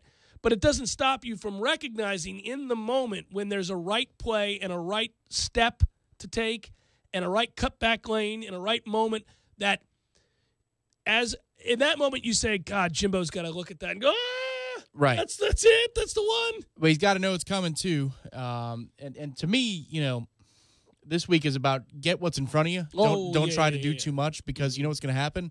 A loss of 5 for no reason. Well, when you have that'd to gain be the 2. lesson learned last week, right? I mean, you can't stop with the spinning to do, my man. One would hope. It's inside out. Take the little things, and the big things are going to present themselves. There is no doubt the big plays are going to present themselves. And his instincts are correct, too, when there's a rusher in the backfield. He made a couple of really good plays last week. Miss, yeah. The one where he ends up running, bouncing it all the way back to the right. And then there's another one in the red zone where it looks like if he just hands the ball to James Blackman as Blackman is flanking him, that Blackman's going to walk in for a touchdown. So, you know, Cam has all of the tools. The question is his vision going to be poor when the game slows down for him? If the answer is no to that, then you've got another superstar tailback on your hands here who's getting more experience than Dalvin did at the same point in their careers. If the answer is yes, vision is still going to be a problem when the game slows down for him, then you're going to have a potential star player, just not a Dalvin Cook clone from a production place. Yeah, there's certainly, it's unfair of anybody to expect that we're going to see a Dalvin Cook anytime soon. He was truly special. And the program's had a lot of those kinds of players come through it in Jimbo Fisher's time. Quarterback, running back, defensive tackle, a lot of guys. Receiver, Kelvin Benjamin. I mean, we've seen it. So the fear is that it's going away, though. Sure. The thing for me about Cam, though, is all the physical tools are there already. I mean, he's a thick, strong guy. He's a strong kid. Nobody should be that strong at his age. Yeah, he's in Game 4, entering Game 4 of his collegiate career. He's going to be playing a lot of games here, and he is an absolute star in the making. It's just, do you have the IQ to go along with it? And that's not to say about IQ off the field. No, you're just talking about football IQ. Dalvin on the field was setting up a safety while he was juking out the linebacker that he knew he was going to juke out. Well, it's always That's the brilliance of Dalvin Cook. It's always fun to watch a guy who just has that, who sees the world differently, if you will, who sees the field differently, who sees, that's not always something that that those guys are even aware they have. They just do. They just do. That's a point guard. And if it's not, then it's quick hitters with Cam. His body is more than capable of taking the punishment. And his body is more than capable of getting up to top speed really. I mean, there's one run last week where he's got those 3 or 4 steps that you go, whoa. He also likes to tell you about it when he runs you over. I like that about him, too. He likes to deliver that a little bit. Let's thank our friends at Proof. Cue it up, sir. Ready for a cold one? Oh, yeah. Proof Brewing Company in Railroad Square Art Park presents What's on Tap. So, Jeff, what'll it be? Hockey. Tonight, hockey. Let's go Bolts. That's right. Yeah, a little hockey. And I'll flip over to the football, and I'll watch a little bit of the baseball because we've got 4 of them. I mean, goodness gracious, Cubs, Washington, and Arizona, and the Dodgers, and prior to that, it's on right now in the background. It's been a welcome distraction. Yanks, Cleveland. This is, This is that time of year. This is the best week, too. It's kind of like, when you watch the NCAA tournament that first Thursday and Friday. Oh, man, it's the best. Just game after game after game and thrilling ending and crazy moment. And, yeah, you've got a quadruple header today in the MLB playoffs to go along with hockey and football last night, football tomorrow. Glorious. Yes. Our thanks to Proof Brewing Company for sponsoring What's on Tap. We do thank you sincerely. Proof Brewing Company, award-winning indeed since 2007, offering Tallahassee's finest craft beer selections at the massive tap room in Railroad Square Art Park. If you haven't been there, you should go, especially with this beautiful weather. You really, really should go because you'll find the canned deliciousness there and in stores near you. It's good times. Thank you, Proof. Good job. Yes, good job indeed. All right. Featured here prominently at the 7th Hill Tap Room when available. All over, and all these taps are just pouring beautiful beers smoothly as we speak. Hello, hard water. I see you over there. No, it's a little cool outside. Hard water can go to hell. Tap 11. I'm going on it's with the tap 11. It's porter time. It's not time for hard water. It's porter time. We had delicious porter the other night for the Man Cave show. That was porter time. It's not water time. Yeah. No, porter time. The axle grease. It's porter time. Get that water the hell up out of here. Or get me some creatures in the dark from. That's good stuff too. Or how about the Ghost Totem? Oh, very tasty. It is Ghost Totem season soon, isn't it? Yeah. Get that hard water out of here, man. It's beautiful outside. Thank you to everybody who listened, and go Noles. We'll be on with you tomorrow morning. Well, tomorrow afternoon, excuse me. Yeah, 12:30. 12:30 start time for Tallahassee Game Day. Hopefully you'll tune in to the best pregame show in all the land. It's done by me and Tom, and it's great. Predictions then, fools, as Corey Clark would say. Yeah, there you go. Good work out of you. Thanks, Matthew, and everybody else involved. Be well. Go Noles. Talk to you tomorrow.